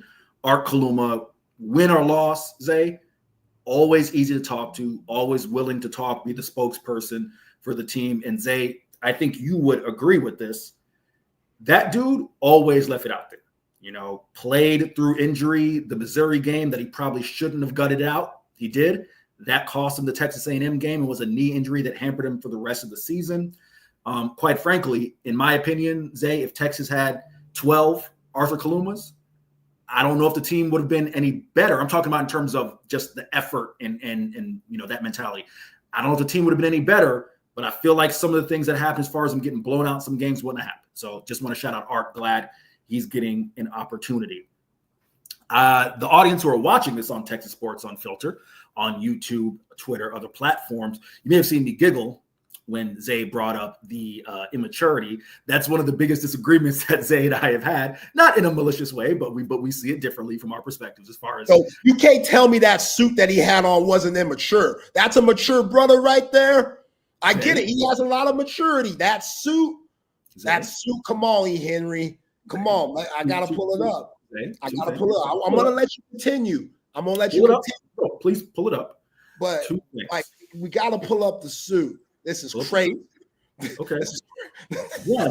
One, Zay, brothers like us of our age, we're not supposed to understand this type of stuff. We're not supposed to understand this type of stuff, okay? So I'm not going to pretend to understand. I wouldn't wear this. I wouldn't have some Zay. Now you see Zay's laughing, but watch, to the Texas Sports Unfiltered audience, I'm about to get Zay right here. Would you wear some of that stuff Russell Westbrook be wearing? Hell no. All right then. That's to my point. Is Russell Westbrook the most mature person out there? I would say Russell Westbrook plays his ass off. He does. You can play your ass off and still be immature and still have room to grow. Two things. One, he's a 19-year-old kid. Two, Zay, these cats got money. When you got money, you be doing things that we wouldn't do. There's a dude on trial in New York who had a whole bunch of money that did a bunch of things that you and I can't relate to, okay? Like, you got money, and again, I'm not comparing them to Russell Westbrook or Trey Johnson. I'm just saying money allows you to do things that people of average, humble incomes, we can't relate to all that. Maybe if I had Trey's income and I was walking to a $50 million deal, maybe I'll wear some goofy shit just because. I don't know. Maybe. Possibly, dog. You never know. Would I roll up like Ace Bailey? Come on, Ace. Put the freaking hat on the right way, dog. You in your draft pictures with the hat on, cocked like Fresh Prince style to the side. I'm not even going to get to Ace not reporting to camp. We'll put that aside because this is about Trey Johnson. But like, these are young cats. They do dumb stuff. All right, like they more power to them. The second point, Zay, is look up Pharrell. Someone actually, I think, is bad to the bone on Twitter who was a Texas fan. I'm gonna send it to you. You know what? I'm gonna kill two birds with one stone. I'm gonna send it to you right now. Actually, the suit apparently is a remake of Pharrell's suit, and I'm gonna stall right here while I send it to you. And I'm gonna have it was Trey Young's. Was it Trae Young? Well, I'm gonna send it to you right now. If I can find it. Oh, come on. I gotta find it. Y'all right. I ain't gonna front. Like, yeah, Rex, I can't even lie. Rex saying I'm sounding like an old head, get off my lawn type of brother. You're right. In this sense, I am, because I don't understand it at all. Right. He is a kid, but I want Trae to last. Zay, I want you to throw this up on the screen when you get a shot. No rush, finish your point. I want you to throw this up on the screen. What I just sent you. You'll probably, because I texted to you, so you probably have to send it to yourself. So I'll make my point with Trae, and you can hook it up. So as far as Trae going to Washington, right, and what Zay was talking about with quote unquote immaturity, where Zay and I disagree on is this, okay? Rodney Terry, and Zay, throw it up. You can cut me off whenever. Rodney Terry asked Trae Johnson to be that guy. He asked him to be that guy from day one. He said, I am bringing in a bunch of transfers who all say, whenever we spoke to them, veteran guys understood this is Trae Johnson's team. Is an 18-year-old way of being a leader always going to be the right way? No, because none of us knew how to lead at 18. Right. Trae is a psycho competitor. This is one of my favorite Trae Johnson stories. I covered the game at LSU at Pete Maravich Center, which is a complete dump. So thank God they're not going back to LSU this year, but it's a complete dump. They need, for all the history that program has, they need a new arena. We're walking, their Texas players are going to the ramp. I'm kind of waiting to do a couple interviews to catch some guys. And, basically shout out to Scott McConnell, great SID, didn't know I was going to make the trip. So he didn't have, a post-game set up. So he's like, hey, I'm going to have you just grab some guys, just grab who you need and you can get them for an interview. So it wasn't like it was coordinated like Trae knew I was going to tweak him post-game. Trae is there getting his food, getting his little post-game meal. And I'm like, hey, Trae, did Scotty Mack get a chance to talk to you? He's like, nah. Like, you talk for a second? Trae went from smiling, getting his food to serious Trae. And you know what serious Trae looks like. I'm only making that point to say Trae does everything seriously, okay? When he is in Trae Johnson mode, 100% serious, all about winning. So where Zay and I disagree respectfully, I disagree with my brother Zay Collier, is this. I understand that maybe you don't want your 18-year-old cussing out other teammates, and maybe that's not the way to go about it. However, this was not, Zay, a LaMelo Ball type of immaturity, right? Like what this dude is whipping out of the Spectrum Center 2,000 miles an hour. And I covered Texas's NCAA tournament game in Charlotte. There is not a lot of space from where that player's entrance is to the road. That's very dangerous what LaMelo Ball was doing. Go look at the video if you haven't seen it. We're talking about someone who I felt was just trying to find themselves and how to lead. And maybe Richard Johnson II, maybe that's how he talked to Richard Johnson III, Trae, in terms of, I'm going to bust your ass. Like, this is what it takes, okay? So that's why where Zay and I disagree a little bit is when I spoke with people, they were like, hey, it's not that big of a deal. Rodney expects Trae to be the leader. This is just how he's doing it. I felt that while I agree with you, where we do agree is this: you're now in a grown man league. You ain't going to cuss out Marcus Smart. And I think CJ McCollum is a great vet, Zay, for him to have. And I think that's a huge part of the NBA is having the right vets. I used LaMelo a second ago as an example. Yes, LaMelo comes from the Ball family, so take that for what it's worth. But when you ain't got the right vets, you end up just in a bad situation. I think he's got the right vets: Marcus Smart, CJ McCollum, Chris Milton, others. So I think Washington is a good fit. Definitely glad he's not in Charlotte. Glad he's not in Utah. I think Philly could have been a fit, but maybe the expectations would have been too much because obviously the fans there want a championship. Joel Embiid has been injured the past few years. It's not going to be a growing type of situation. But nah, man, like I think it's a great situation for Trae in Washington. And I also think that the quote unquote immaturity, it's just a byproduct of an 18-year-old trying to figure out how they need to lead, and Trae will grow and understand that's not, there's ways to do it. So that was my perspective. I even made that point when I went on radio in Washington yesterday. So no, that's a great point because he's 18 years old. So it's probably some learning curves on trying to figure out how to be a leader. Right. And I understand. I'm a coach's son. Right. I also have very close ties to Rodney Terry. So there were times where I felt like RT couldn't really yell at him or didn't in moments where I wouldn't say he was crashing out, but he was becoming a little emotional. Sure. Like getting very loud with his teammates where the camera's on you. Like there was a moment where I forget what the trainer's name, but he got Warren Young. Yeah, he got taken out the game and he bumped the hell out of Young. Bumped the crap out of him, and it didn't look good. It didn't look like Trey was sorry either, but he's so competitive. He's so competitive. That's why you can say, okay, he can grow from it. Because you made another good point. It's not like LaMelo Ball. That is two completely different levels of immaturity. It's just and I said this with Chip this week, when you're as highly touted as Trey Johnson is, and all you know is winning. As a junior, you won state championship in Texas at Lake Highlands. You said you needed more, so you went on to the prep route and got on Link Academy, and you were playing elite basketball there around your peers who were close to your level. And now you come to Texas where you know there's a lot of pressure on you because you know the next step. The reason why you came to Texas, he said all the time, like, yeah, he likes the coaching staff and, he likes the University of Texas as a whole, but you're only here for 8 months. And in his mind, that's what, how it's scheduled out. Like, I want to come here. And RT was saying that, like, how many times did we hear, oh, this is your rookie season. Treat this like your rookie season. And Trey wanted to come to a big city like the NBA so he could act like a pro and get himself ready for when he actually becomes a pro. So all the adversity that this 2025 basketball team had, I thought that felt like it was hard for Trey to deal with that because he was killing. And he was probably like, yo, I know I'm trying to carry you guys, but help me, please. I need more consistency from you guys because I'm out here a freshman in the hardest conference, averaging the highest points, leading the league in points, almost 20 a game. That's impressive. So, like, that's the only thing. Like, I think it's an easy fix. Yeah.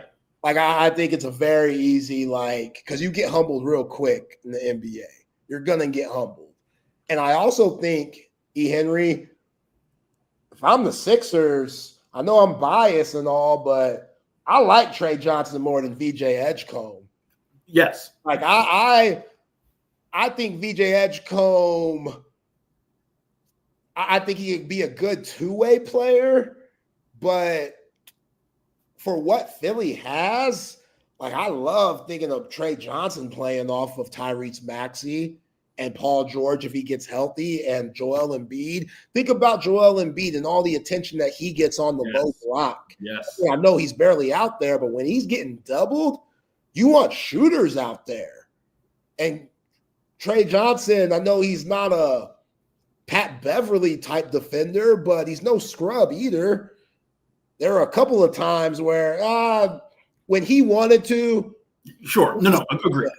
I think it was one of those, you have to exert so much energy offensively that some plays on defense, you got to pick your battles.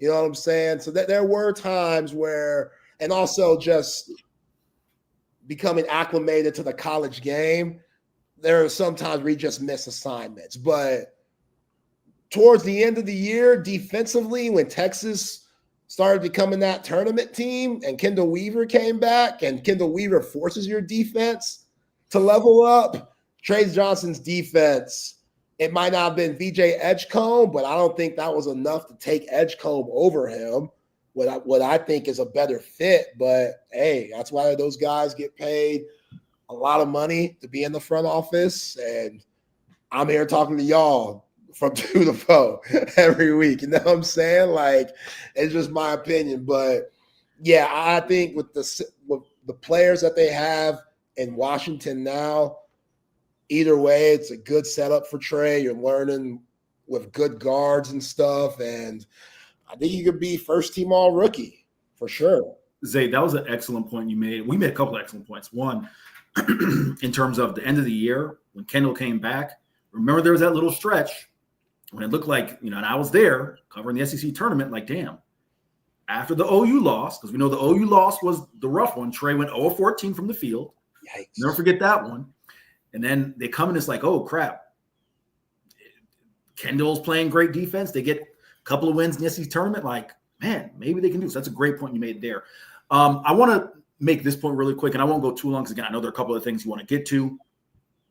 This is another reason why I think Trey's a smart kid, man. I genuinely think some of the leadership maturity stuff is going to work fine. One, let's remember that Texas, the expectations at Texas were, we finally got our 5-star recruit. We finally got transfers. This is a team that you hope can go compete in the SEC. I won't say SEC championship, but can go compete and, make some noise in the NCAA tournament. I'm saying that to lay the framework that I think Trey came in with that mentality. Okay, I got to be the guy that busts people's ass and pushes us to that, right? And when you see that they're consistently underachieving, then damn, what's going on? Trey's smart to understand in Washington. Sure, he's a psycho competitor, wants to win immediately, but I think he understands different circumstances he's walking into, right? A little more patience, a little more, let me focus on being the best pro I can be, as opposed to I need to, get all these guys up on game, right? So I think that's a little bit of a difference there. I do also think, because I think you made a great point with Philly in terms of this. I think, yes, I would, player for player, I take Trey over VJ Edgecombe. The only thing with Philly is that I genuinely think with the expectations being what they are, right, hoping that you can go compete immediately, I do wonder how that would have fit. But I do think from a perspective of a guy who really loves loves ball, he would have fit in well in Philly. Because you know anything about that fan base, if you care, really, Philly fans, when you look at their history in terms of winning championships, it ain't that great, right? I mean, obviously they're coming off a Super Bowl this year, and they won Super Bowls, they won Super Bowl prior in the Doug Peterson era. But think about those McNabb Eagles years, right? Like, what they loved about McNabb, was that he showed up and played, and they have guys like Deuce Staley and all those guys from that area that era that you played. Obviously, the Sixers, Chuck didn't win no ring, but they loved the fact that Chuck went out every single night. AI every single night went out, right? So that's the thing about Philly, that like if you just go play hard, it's one of those type of cities. It's a Philly, a New York. You just go play hard, we're gonna respect you. And Trey would have fit that really well. So that's where I kind of go there. Say, I'll let you take it in whatever direction you want. Yeah, he has that I thrive in Philly mentality because he's hard-nosed. And that jump shot, it's going to travel. Like VJ Edgecombe, I want to see what his three-point percentage is this upcoming year compared to Trey Johnson's. Like, you're going to have those guys compared for the rest of their careers. I'm not going to lie. If I'm Philly, I'm taking Knipple over Edgecombe. I like Knipple, man. Yeah. That dude, he can light it up, and he's crafty, and he's more athletic than you give him credit for. Like Edgecombe, his athleticism is out of this world. He might be the best athlete in the draft. Like, so that's what you're banking on there. His ceiling, Victor Oladipo, like that's who I see when I see VJ Edgecombe. Okay. As a Magic fan, like you remember Victor Oladipo, like that's what I see that. And Oladipo was solid, but I don't know. That's why it's, draft time is always so fascinating. Another thing that's fascinating about this draft is the Ace Bailey situation. Mm-hmm. So if you're living under a rock right now, you'll know what's going on with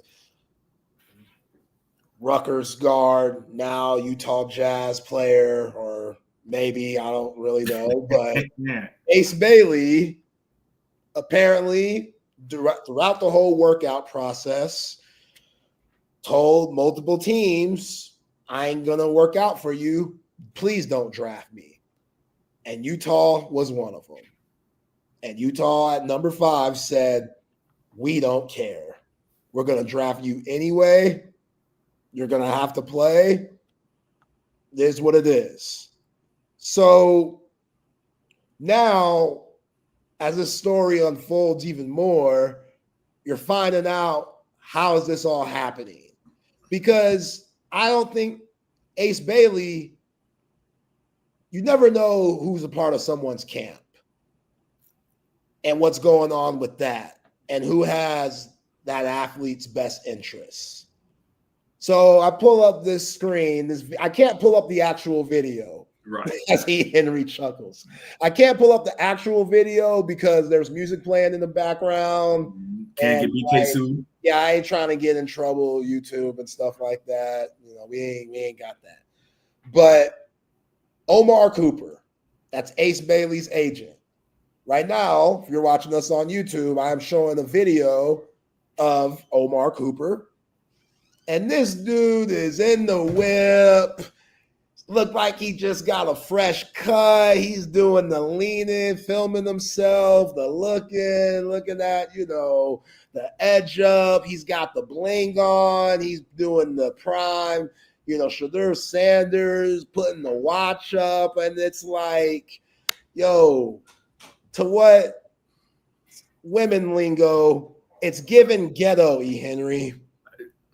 I don't want to say that. I hate saying that because that's not good. I try to not use that word in my vocabulary. But when I see shit like this, how do I not use it? Because, bruh, this is an agent. This looks like just Uncle Bobby. Like, that's who it looks like. Ace Bailey, this is your agent, bro. And that's what I'm saying. Like, Rich Paul's messed up a lot of stuff for a lot of people because people look at Rich Paul and they be like, oh, that's just LeBron's homie.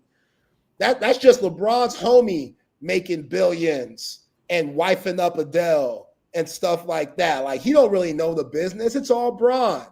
No, that's BS. Rich Paul knows his shit. Like Clutch Sports, Rich Paul, those guys.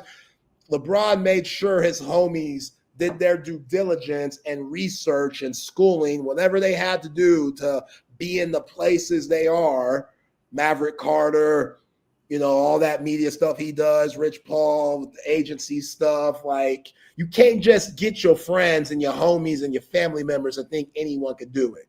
Like Jaden Daniels' mama, even though it's his mom, you could tell she's done her research. You could tell she made sure she was ready to be responsible for all those things that Jaden Daniels has going on for him off the field. So to see this brother, Omar Cooper, who is Ace Bailey's agent, and have this video go viral and know that he's the reason why all this weird stuff's going on with Ace Bailey and Utah, and they also drafted Walter Clayton Jr., the national champion out of Florida. Walter Clayton is in Salt Lake, but Ace ain't there yet. So what's your game here, Omar? Like, because what is it? Like, is he going to sit out and not take this $10 million? Because I feel like you would want that $10 million, Omar. The way you flexing and flashing that bling, it looks like you could, you know, do something with that $10 million or whatever percentage of cut you get. So, like, that's what I mean. Like, I can't stand that stuff. And look, Utah has a horrible reputation. To what my man Ike is saying, like Vernon Maxwell, who's one of my favorite players for all time, Mad Max, part of those Clutch City Houston teams that went back-to-back in the mid-'90s, he's always dragging Utah, saying just out-of-pocket things. And then there's the Jordan flu game where they poisoned Mike. We all love Michael Jordan. These fools poisoned Mike. We put that on all of Utah. We know that, you know, depending on who you ask, there's some interesting things going on in Utah that sometimes maybe a brother like Omar wouldn't be able to relate to, if you catch my drift.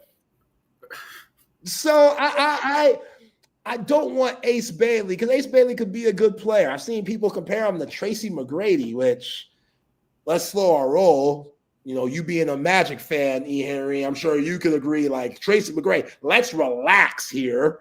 But hey, if he could be anything close to T-Mac, you're going to have a solid career. But the way that Ace Bailey and this camp, specifically Omar Cooper, his agent, is going about this whole Utah thing is trash, and like deal with it. Like I have no sympathy for these guys at all. Like they drafted you, your life has changed. You're gonna get good playing time because Utah's not relevant, so you could kill and maybe get Rookie of the Year. Like why wouldn't you want that? It makes no sense. Trash. So I'm gonna jump in here. All right, I want to say a couple things because listen, I don't know the brother Omar Cooper, okay, but I come from an area, Tampa, Port Tampa, where there's a lot of Omar Coopers, okay, to be strictly transparent. I just want to state facts here because, quite frankly, I don't disagree with much anything they said, but I just want to do my journalistic due diligence, my duty here, and say some facts. Omar Cooper is the CEO and founder of Lifestyle Sports Agency and Lifestyle Sports Bistro. There was a link on Mr. Omar Cooper's Instagram for lifestylesportsagency.com. If I click on this link, what happens is future home of something quite cool. If you're the site owner, log in to launch this site. If you're a visitor, log back soon, which means he has not created the website yet. So he has a dead link on his Instagram. That is step one. I'm just going to state facts here. I am not making fun of Mr. Omar. Omar even got a little picture of him in the suit. Okay. It's a lifestyle. So while everything Zay said about the video that he posted was very factual, and I personally would prefer that Omar not move that way if he's going to be an agent. Fair enough. He got a little picture of him in a suit looking like he's, deep in thought. Fair enough. Okay. At least he got that up. I'm just, again, looking at Lifestyle Sports Agency. All right. I see a client here. Here we go. So he has, there's a gentleman by the name of Latash Kinsler, who is the president of football operations for Lifestyle Sports Agency. And who is one of Lifestyle Sports Agency's clients here, Zay?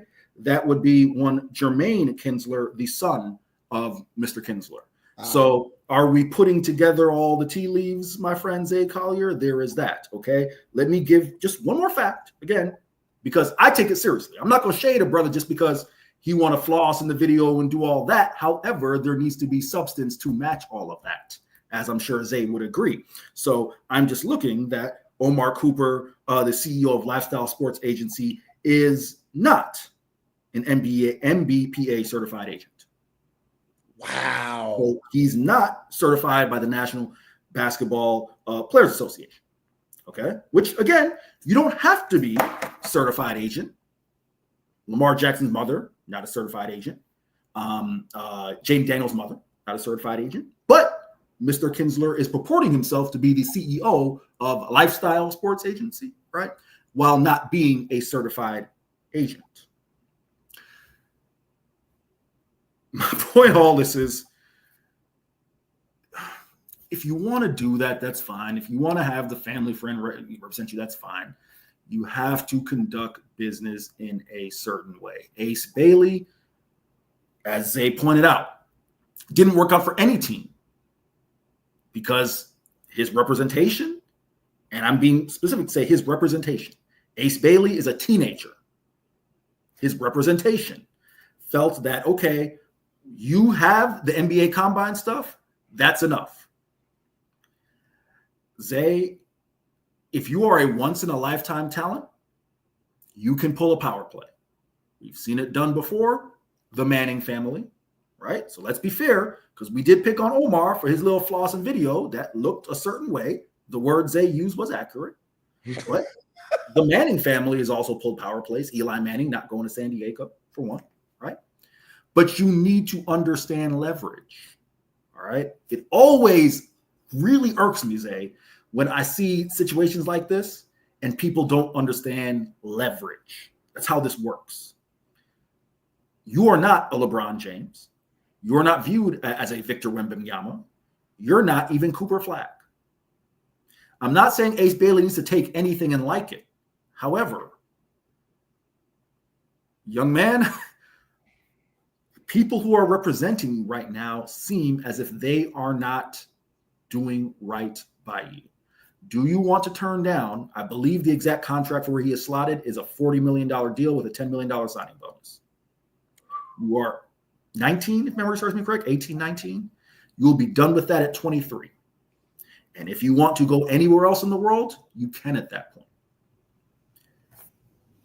This is the way the draft works. You are chosen by a team. Ace, do you really want to not report and then possibly sit out for a year and put yourself back in the draft and sacrifice millions of dollars? For what purpose, Zay? This is not the Shamar Stewart deal where the Bengals have been known for years to write these contracts that have certain clauses that someone would take umbrage with, and Shamar Stewart is standing on it and saying, I have an issue with that. There's substance to that. What is the purpose here? So I will end it with that. I've given you the facts on Mr. Cooper.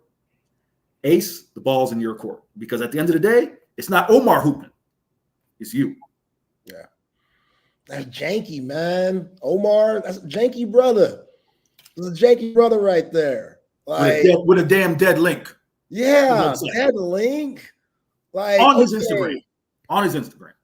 And Ace Bailey's trying to get as much money as possible. Like, I'm not going to pay an actual agent. Correct. That ask for a certain percentage. Correct. I'm going to pay the homie who's definitely not asking for that I could trust a little bit more. And does he have his best interests? Like, I don't know. Like, I don't can't say that right now. Even if he does have his best interest, which I am inclined to agree with you, Zay, we cannot say that for sure, by the way things are playing out. Even if he does, the best agents, Zay, the Drew Rosenhauses of the world and the Scott Borises of the world, they understand leverage. Yeah. You're not walking in with anything. Right. Simple as that. Yeah. I mean, listen, before and to show, because one thing with me, Zay, is I'll be honest, I don't like to talk about other people's situation and not use myself as an example, right? BK made the decision that, I had a show on Texas Sports Unfiltered, made the decision going another direction. That's fine, right? No beef here. For anyone who hears this again, never any beef with me and Zay, with me and BK. I ain't have any leverage. That's just life. That's life. You have to understand, and this is me at the time, 32, 33, you got to understand leverage, man.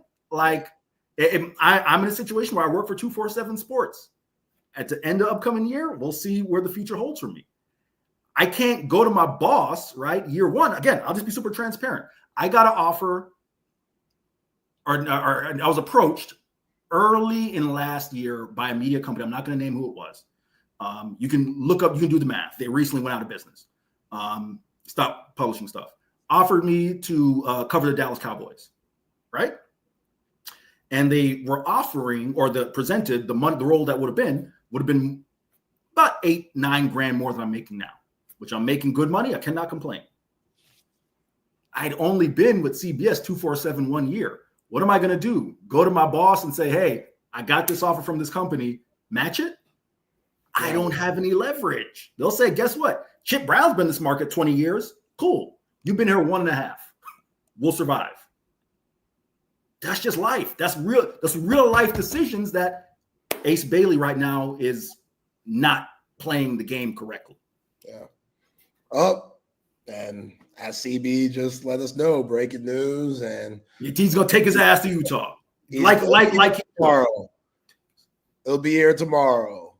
Now, Zay, real quick, back for the jokes, because I gave you a lot of serious stuff here. And back to the jokes. You ever seen that show, The Secret Lives, The Mormon Wives? Yes. Great show. I'm a fan. I have been to Salt Lake City one time, my friend. Just because they don't do alcohol out there doesn't mean that Salt Lake isn't popping. It's just popping in a different way. Oh yeah, yeah, man. You got to go out there. You got to get your Robert Griffin III on. Ain't nothing wrong with that. Hey, here you go, baby. I'll give you a soda. We ain't got to drink no vodka. It's cool. And quite frankly, I don't think Bob Corniass is ready for what they're doing out there in Salt Lake City. I don't think Bob Corniass can handle that. Just saying. I think a brother like Zay's married. Zay's married. Never mind. Never mind. Disregard that statement. Disregard. Thank you. Disregard. I appreciate that. I ain't doing nothing. No. Zay's going home. Happy home. I'm going home. Happy home. You know what I'm saying? But yeah, he'll be there tomorrow. Like, come on, man. Like, y'all, you don't need to be going out in the streets. Where you want Ace Bailey to go? Atlanta? Where you want him to go? Miami? Did you hear the list? Did you hear the list? He had Brooklyn, Washington, and New Orleans were apparently the 3 desired target cities. Okay. Yeah, I mean, take your ass to Salt Lake City. Yeah, it's like I'd rather want that. If I'm Omar Cooper, I want Ace Bailey going to Utah because you ain't gonna get in trouble. And if you his agent, you ain't gonna cost me money because you in trouble. Correct. And you ain't getting that money because you suspended because you want to be out in these streets. Utah, nah, you're gonna be just working on your game. You know what I'm saying? Maybe you could go skiing, Park City, the outskirts where they had the Winter Olympics years ago. You know, when it's winter time, like and that's probably in your contract where you can't do any of that. So, hey, can I give Ace one more recommendation? Don't bring Omar to Salt Lake City. He's gonna be scaring him off, man. He'll be doing too much. He's gonna be scaring him off, dog. Don't bring Omar. Cultured. Omar needs to be. He's gonna be scaring him off, Zay. He's gonna be scaring him off, dog. He needs that. He needs that more than Ace in a way. He needs that. He needs to be humble. He needs to sit his fast ass down somewhere and represent your client, represent the homie, because you know he's kinfolk somehow, some way. Yes. That's a kinfolk brother right there. That's not just that's not a business guy that you meet in the biz. Like, that's kinfolk. Ace Bailey's known that dude since, you know, he was a snot nose. That's what that is right there. So Zay, I'm gonna sneak this in before we finish up because you're my dog and you're going on vacation. So we just shooting the breeze, having a good time. I'm gonna tell a quick story from college. Why I say Omar gonna be scared him off. I got a good friend of mine, went to a HBCU here in the state of Florida, right? And he came to party with us at UCF, and he wasn't used to the clientele that was at UCF compared to the HBCU, right? So we outside the college bar, and he's just overreacting, thinking they're looking at him, thinking they're judging us. And I'm like, dog, calm down. No, this is how it goes. And he scared him off. He decided to take his big 6'4", 250-pound ass, walk up to one of them and say, I just want to know, why are you scared of us for? Why would you say that? Yeah, she said, no, my boyfriend's black, and then ran away. I'm like, what are you scared him off for, dog? Why are you scared him off for? That's Omar. Why are you scared him off for? Don't scare him off. Tough, man. It's tough. It could be overwhelming for a brother. It could be I can't knock the brother. Sometimes if you're not used to it, it could be overwhelming. You know, so all you can do is pray for him. That's all you can do. All you do is pray for him, and hopefully that moment that y'all had in college, hopefully he's a better man now. Correct. Hopefully he's learned from that moment and he's pushed through, and he can understand, like, you know what, if I ever get in that situation again, I know how to play it this time. Correct. It's gonna go a little differently. You know what I'm saying? They gonna stay around. God, that's funny. That's funny as hell. All right, here, get to the right call now. Yeah. So we got 5 minutes. You're a big hip hop fan. I'm a big hip hop fan. I can't talk about this with Chip. So, you know, just take it a different way since he's not here because he has no idea what's going on. So the Clips, rap group, brothers, the Clips, Pusha T, Malice, they've been on fire lately. They haven't made an album in years. I don't know when the last Clips album was. To be honest, I didn't even know Malice was alive. Like that's stuff. I just know Pusha T. I was like, oh, Pusha T doing this thing. Maybe they don't get along. I don't know what happened. Maybe Malice, retired. Like, I didn't know he could still rap. I didn't know what's going on. But they've been pushing out new music. Album's about to come out. My man, this is Travis Scott, Pusha T. Mm-hmm. Cried in front of me. Lied in front of me. I'm not a Travis Scott fan. Okay. I love beef. As long as it's safe and people don't die, I love beef. We can keep it cordial. We don't want no Biggie Tupac situation ever. We can have a beef and keep it like a beef. Jay-Z, Nas, still one of the best ever. But Bun B said Travis Scott will clap back. This was like a week ago. Travis Scott has yet to say anything. Travis Scott doesn't seem like a person that would retaliate, especially with Pusha T. Pusha T don't care about nobody. He went at Drake. I thought he won that Drake battle years ago. Like Pusha T, when it comes to his pen, Pusha T, he knows what's up. He's one of the better rappers out there. So, do you think it's weak for Travis Scott, even though this probably isn't his repertoire? This isn't, his bag isn't a beef type rapper. Do you think it's soft not to clap back, or do you think he might be saving it for later on? Because you got to gather your thoughts. You got to find, when it comes to beef, you got to do your due diligence. You got to do your research. You got to find where it really hurts. You got to find where that wound is still could be opened, and the floodgates could come from that. It's like it might take a while for some folks, but still, do you expect Travis Scott to reply or not? I'll give you my thought. So believe it or not, Zay, I'm not saying that I almost look at Pusha a weird way, but for me with beef, it's got to be in the same weight class, right? Kendrick Drake, that was the same weight class. Pusha Travis Scott, that's like Pusha punching down at like his young nephew. Like Travis Scott, in my opinion, because Travis Scott, as you mentioned, not really a beef guy. This guy dated a Kardashian, okay? He wants to live that lifestyle. And I'm not saying that he can't be from Houston. No, he's from Houston. Houston dudes be legit. Bun B might be expecting too much because it's a different era. And granted, Travis Scott's older than you think. Travis Scott's like 34. Yeah. So he's like our age. But still, Travis Scott came up in this era of hip hop that everybody wants to get along. It's the AAUification of basketball. Everybody's friends. We're just going to do records together. Nah, man. So to answer your question, do I expect Travis Scott to respond? I don't know if Travis Scott has it in his repertoire, in his arsenal, in his bag to respond. Does Travis Scott have the tools to respond? I'm not talking about, remember, we're talking about beef. It ain't got to be no bar for bar. You just got to have something that you can legit hit back at. Yeah. What's he going to hit?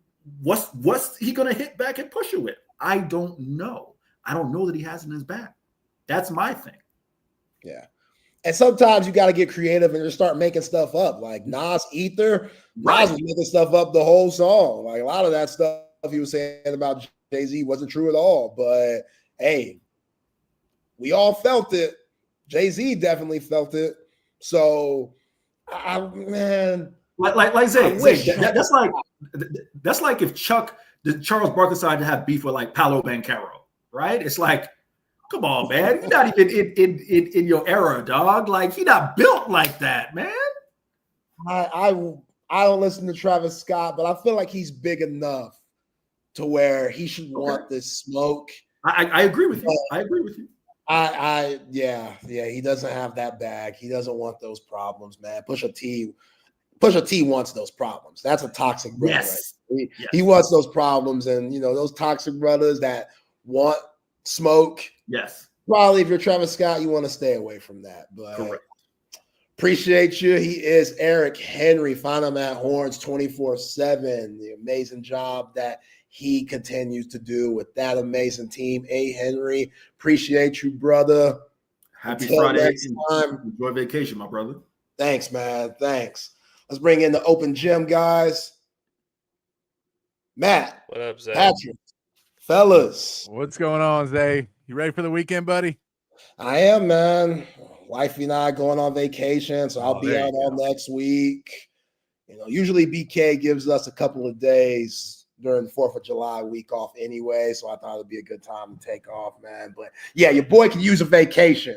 We've been grinding, man. I need to, get some juice back, get ready for this football season. You know what I'm saying? There you go. I like it. No, that's good. Any surprises for you in the NBA draft last night, or really last 2 nights? Not really. Just talking about it with Eric, and I don't know if I'm biased or not, but I'm Philly. I'm taking Trey Johnson over VJ Edgecombe.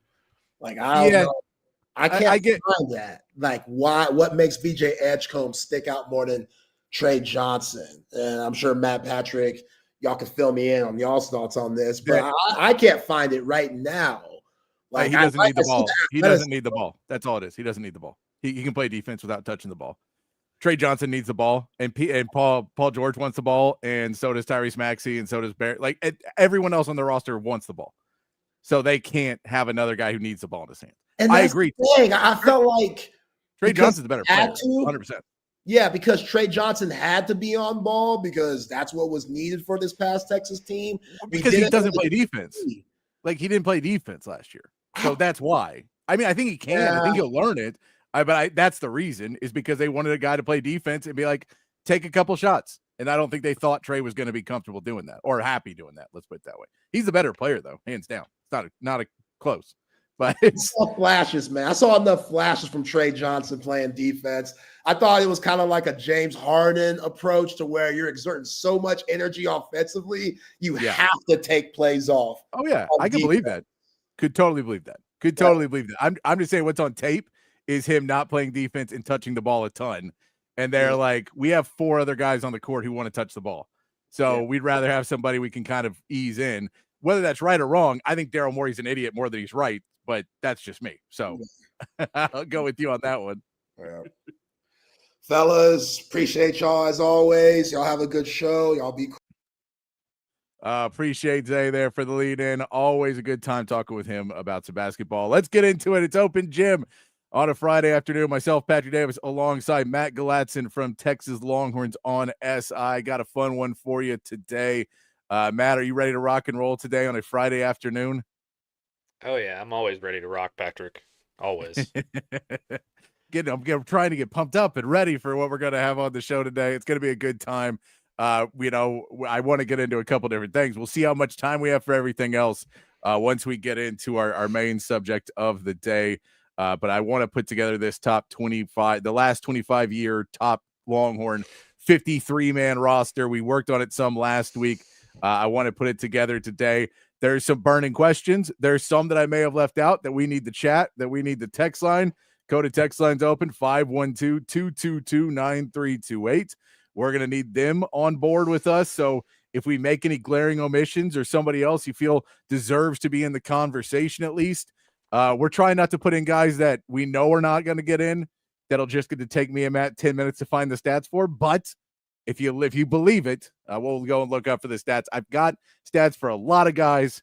I've been doing this for put in 5 or 6 hours because it's really hard. And some of the people I just couldn't even find stats for. Some of the defensive players that played in the early 2000s, there's just not reliable stats for them in certain places. So, but we don't need them because some of those guys, I'm like, I don't need their stats. I can tell you that they're on this team. I can just tell you they're going to there. So we'll get into all of that as we keep it rolling here on a Friday afternoon and have a good time. Matt, are you ready? Any big weekend plans this week? Not really. It's kind of a down weekend for me. I'm going to a 2-year-old's birthday party in the morning, and then that's pretty much all I have on the slate. So I'm going to be recharging my batteries all weekend. You know what? I'm kind of happy. Most of my friends have moved on from inviting me to kids' birthdays. I got it for a little bit, and then they're like, Patrick does not show up. And I'm like, I'm not showing up somewhere at 10:30, 11 in the morning to be around a bunch of screaming kids. There's nothing here I get, and I love, your kid is awesome, but there's nothing for me here. I get you. You're just trying to get another present out of me. And no, it's not happening. Not buying him something. And something to go away. I don't got that kind of, I don't get kids. Kids that are not related to me money. Yeah. I think it's only the one kid who is my best friend's, it's my best friend's son. And he's like, okay, he's basically my nephew. So okay, I gotta be there and show support for old Benny Harris. No, I get that. And I just have a lot of friends, and then everybody started having kids, and it was like, guys, I can't, I don't. And they'll be at like breweries at like noon, and you're like, I don't want to be at a brewery at noon. I don't know. I do that all the time now. But I'll be like, I'll go to a bar or something, but I don't want to go have craft beer at noon. That's not where I want to be. I'd rather just drink a nice light beer. It's 100 degrees outside, kids screaming, everyone is sweating. You're just like, no, good. And just the rest of the day is gone at that point. Cause then it's like 2:00 and everyone's like, well, we got to go home. And I'm like, well, now I'm 40 years. I got to go take a nap. So yeah, yes, Rodney, that is true. I don't have kids that are not related to me. Money is not, I just don't. My niece and nephew get presents. That's the only ones. And even for their birthday, sometimes they don't. Christmas, definitely. But you're not going to get me for anything for my birthday either. We're good. I'm a Christmas uncle. I don't do the birthday thing because I have 8 nieces and nephews, and it's a lot. It's too much. So I like to put that all into one big pot at Christmas time. And all my friends have kids too, and I'm at the point where I don't even remember their names or their ages or how many kids they have, and they're like some of my best friends. So it's a little overwhelming. Yeah. It is rough of the like, what age are they? And you're like, I don't know, between 2 and 17, somewhere in there. they're that age. I don't know. They can talk now. That's about all I know is they show up and I'm like, I don't know what age that is. Or you'll guess and you'll be like, what are they, like 7? They're like, they're 12. Like, really? 12? All right. I thought they're just big for 7. I didn't know. Or so I get it wrong quite a bit of that. I did get the other way around. The last 2 days have been rough on me. Of being thought of as old, which I was not a huge fan of. I got yes sir'd the other day, which I wasn't a big fan of. I hate that. I'm not a big fan of, and especially because the kid was like taller than me also. So it was kind of just really emasculating in every way. And someone opened a door and I go, thanks. And he goes, yes, sir. And I was like, no. And you just want to shout at him like, emotionally, I'm still a child. And that's not the appropriate response that they don't think I'm crazy. It's sort of like basketball shorts in a Hawaiian shirt. It was not dressed in a way that made me seem like I was, had things together.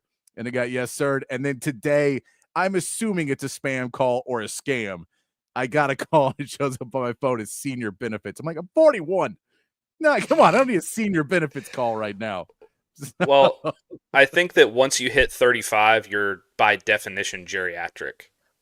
Is that, I mean, I the bones all hurt, my hip all messed up, but yeah. I mean, I still don't like to be called. I don't get in the yes, sir. So my plan this weekend is to make as many bad decisions that some of my age wouldn't make, just to prove to everybody someone's not a responsible adult. Yeah, I hire a couple of kids out of the Texas journalism school and the A&M journalism school for my 2 sites pretty much every year, and it always goes the same way. Like, yes sir, no sir. I'm like, listen, buddy, please, I'm begging you, do not call me sir, call me Matt. That's all that I ask. I go dude or bro or any of those, man. I'm good with any all of those, them.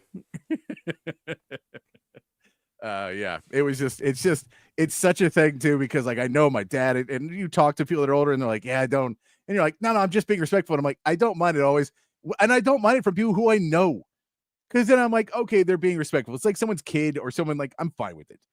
When it's a stranger who doesn't know me and they just come across and they go, gray hair, clearly not a young man. Oh yes, and I'll give him the sir, and I'm like, no. And in my head, I'm not that. So it was just funny. It was more funny to me because everything that went through my head in that moment was not appropriate to do to someone being respectful to me. Yes, my response was none of them were good. I just walk to the car, head down, walk away. I do want to get in this. By the way, for the NBA draft, it happened last night.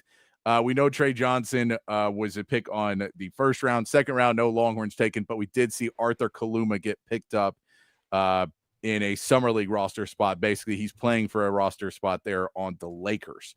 So Arthur Kaluma, who was on the Texas Longhorns last year, gets his opportunity. I mean, it's going to be rough. I mean, really, he's hoping for a G League spot at this point. I have not heard anything. There's still a couple other guys that could get there, but it's going to be difficult. Caden Shedrick, Jason Kent, and Julian Larry are all out of eligibility, and they're there. So if someone wants to pick them up for a summer league roster, when those start coming out, we'll keep our eyes open. Julian Larry, he's small, so it's really, really, really hard because you see guys that were much better than him in college that are not getting picked up because of size. But Jason Kent's like 6'9", 6'10". So I think he's someone that could get a shot at, and Caden Shedrick, same thing, that just because their size, they may get a shot in summer league. So we'll keep our eyes open for that one. But Arthur Kaluma is actually going to get a more real shot than just kind of even getting in a little bit of the front door. He'll get a real opportunity in Arthur Kaluma. So it's good to see that for the Lakers. And for us on the Longhorns, you want to? Yeah, absolutely. I love that he got that spot. I think he's going to have a real shot. He's a dynamic player, and he might not be the most athletic guy in the world that can jump out of the gym, but he could, like, if he finds the right place, even if it's not the Lakers, I think that he could carve out a nice little role player career for himself in the NBA. I really do. Yep. No, I'm with you. I also think that there's it's you kind of just need a couple guys to get in the NBA. And I know it's a new era with Shaw Miller, and he's going to use the TJ McConnell part and be like, look, we can develop players like that here. That's what we did at Arizona. But it's tough. You look at what Duke just did, and they're going to ride that draft class for the next 5 years. And I mean, a lot of it wasn't even just Duke. It was a Cooper Flag effect.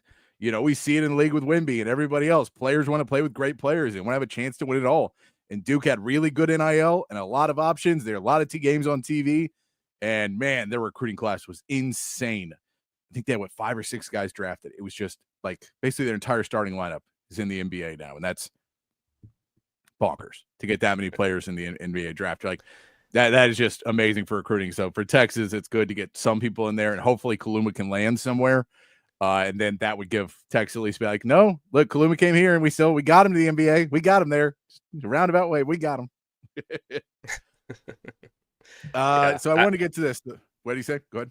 Well, I was just going to say, I'm trying to think of a Texas roster that got close to doing something like that. I don't know if I can really think of one. No, I mean, if you go back to like 04 and 05 and those couple of years, that was when we were producing more and more guys in the early 2000s. But then after that, it started to become like 1 or 2 guys a year. Yeah. I wanted to say that roster with like Avery Bradley that was ranked number 1 at one point had a couple guys. Yeah. That's the last one I can remember. No, we've never been that. But I mean, we're never supposed to be that. Like, we would also never been the Kentucky or Kansas or anybody like that. So, you're not trying to get there. What you're trying to get into is 1 or 2 guys in the league every year. You got one. So now it's next year. Who's going to be on this roster that has a shot to go, in the first round, second round? I think it's a little bit harder the next year too, because you don't have Trey Johnson, who you knew was going to be a first round pick. Mm-hmm. Let's get into this, Matt. We talked about it when you were off last week, Thursday and Friday. We talked about the ESPN to put out a list that they were calling the NFL All Quarter Century Team. It was the best 53-man roster and coaches from the last 25 years.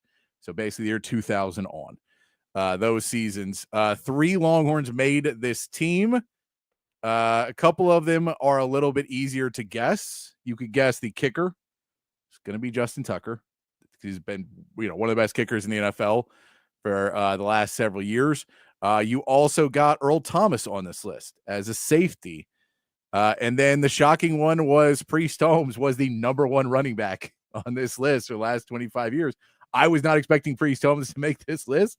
He was one of those guys that had that, but they're like, his peak was on the Chiefs. His peak was unbeatable.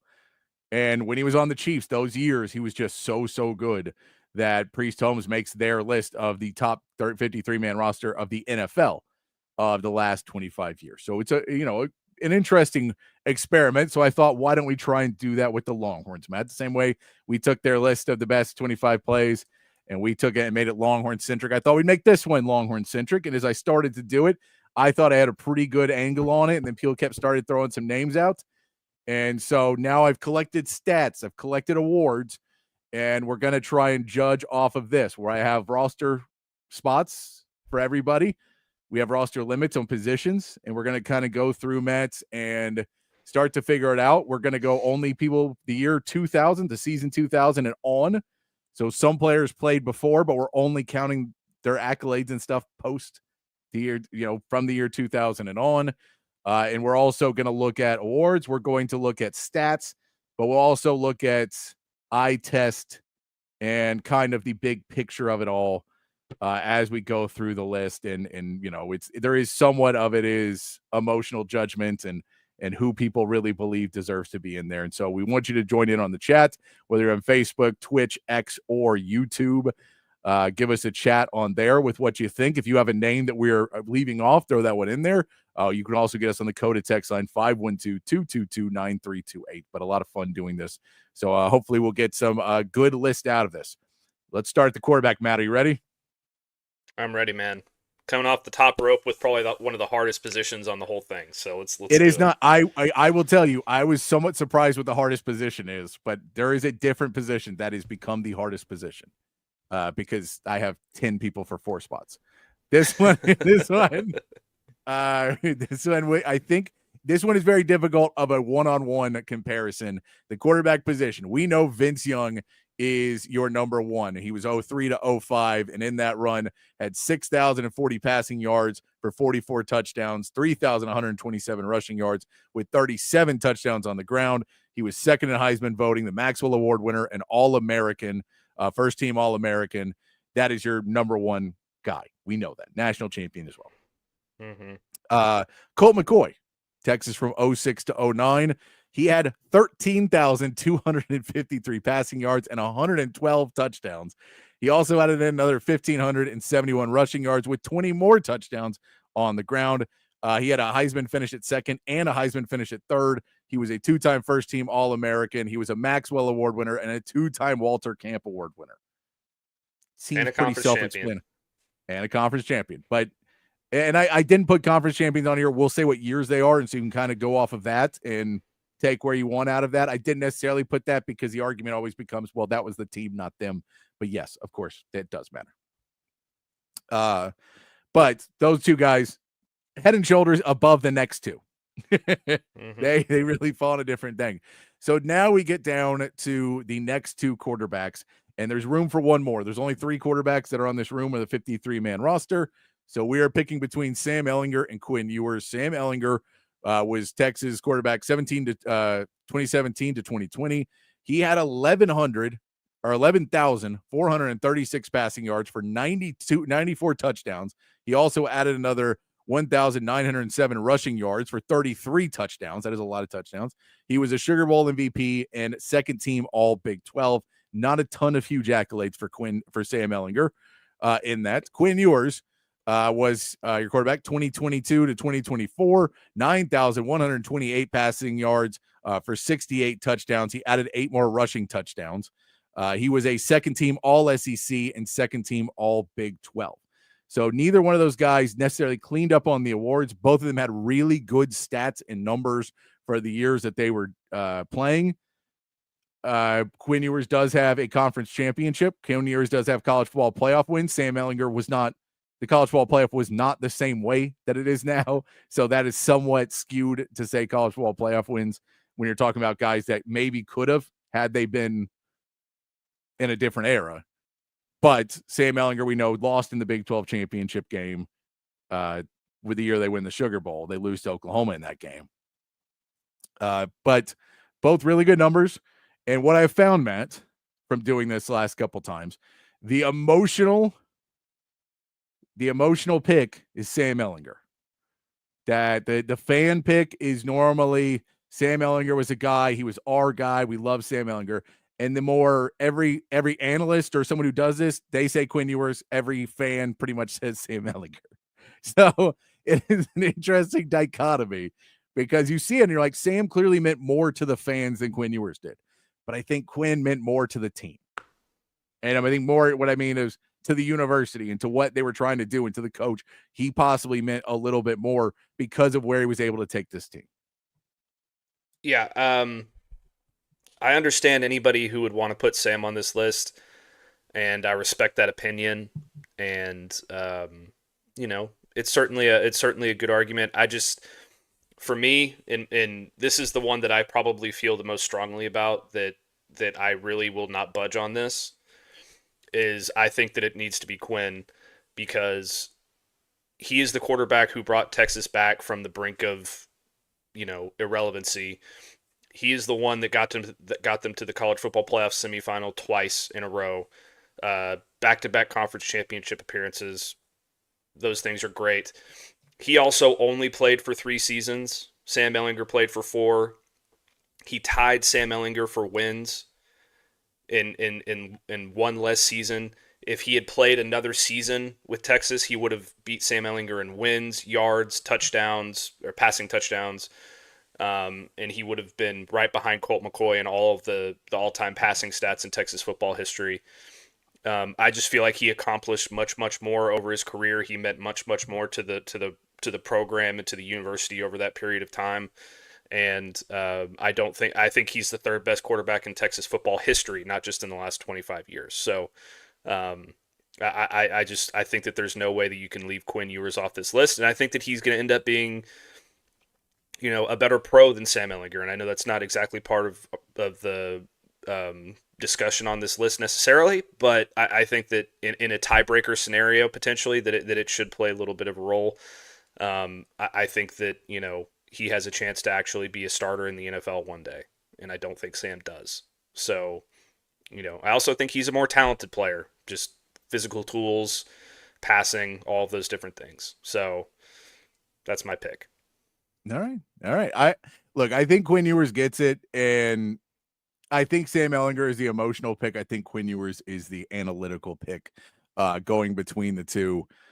We just know that while Sam played for 4 years, Quinn's first year was not great.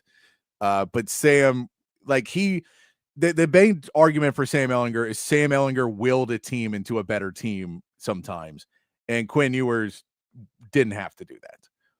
So I think that's your main argument for Sam Ehlinger, was like that Sam Ehlinger really, really had to push and pull because this team wasn't doing much in other places, and Tom Herman was not necessarily a great coach to get the team where it needed to be. And Quinn Ewers just had a lot more going for him elsewhere. But that, at the end of the day, is not necessarily enough to knock him down on this list. I get the college football playoff. Sam would have gone to a college football playoff had it been around. Say the 12-team lineup had been around in when they went to the Sugar Bowl, they would have gone to the playoff that year. I don't know if that would have been enough I don't know if they would have won a game or not. That team still had some issues. They did destroy Georgia, but again, we all know how that game was and what Georgia fans would tell you about that. I'll take the victory, but we know what Georgia fans would say about it. I think it's Quinn Ewers.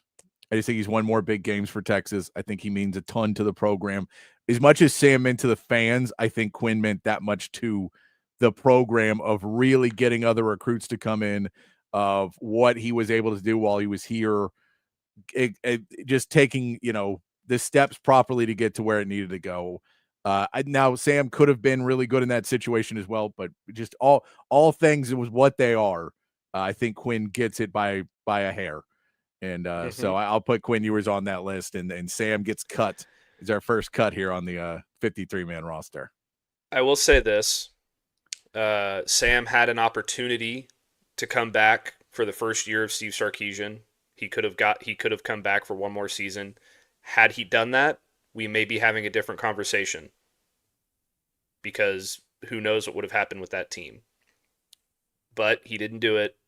So I do think it's close. And I love Sam. I think he was a tremendous quarterback, but you just got to give it to Quinn. Let's look over at the running back position. This one was a little bit easier for me. I only have 4 people on it. I have 4 running back positions. The NFL one did 3 and a fullback. I didn't put a fullback on here. We could. but I think the fullback's Will Matthews. It's the only real fullback I remember. So I said there are 4 running backs who deserve to be on this list. And as much as I love Will Matthews, I think this other player, he would even tell you this guy deserves to be on the team, maybe ahead of him. The 4 running backs that I have, starting off with Cedric Benson from 01 to 04, 5,540 rushing yards, 621 receiving yards for 67 total touchdowns. He was a Doak Walker Award winner, first team All-American, and he finished 6th in the Heisman voting. Cedric Benson, we know he's on, like no brainer, right? Bijan Robinson, 2020 to 2022, 3,410 rushing yards, 805 receiving yards for 41 total touchdowns. He finished 9th in the Heisman, Doak Walker Award winner, and a first-team All-American. Would have maybe kept Tom Herman's job if he would have realized what he had. Put that there, too. Jamal Charles from 2005 to 2007, 3,328 rushing yards, 539 receiving yards for 39 total touchdowns. He was a first-team Big 12 player in all Big 12 team in the year 2007. And then our last guy that I have on here is Deontay Foreman, 2014 to 2016. He had 2,782 rushing yards, 146 receiving yards, for a total 20 touchdowns. The real thing was he only played really one big season where he was the guy. In that season, he had 2,028 yards in one season. In that season, he wins a Doak Walker. He's a unanimous All-American. He finishes 8th in the Heisman. So, like, you know, some of these other guys' stats are a little bit bigger over the whole career. Deontay Foreman basically had one really, really big year, but that was a huge year, and I think he belongs on the list because of it. Yeah. This is probably the easiest position for me as well. Texas has had a lot of good running backs over the last 25 years. But these 4, I mean, they all stood out above the crowd, in my opinion. I mean, you could say guys like, Jonathan Brooks, but he got hurt, didn't get to finish that season.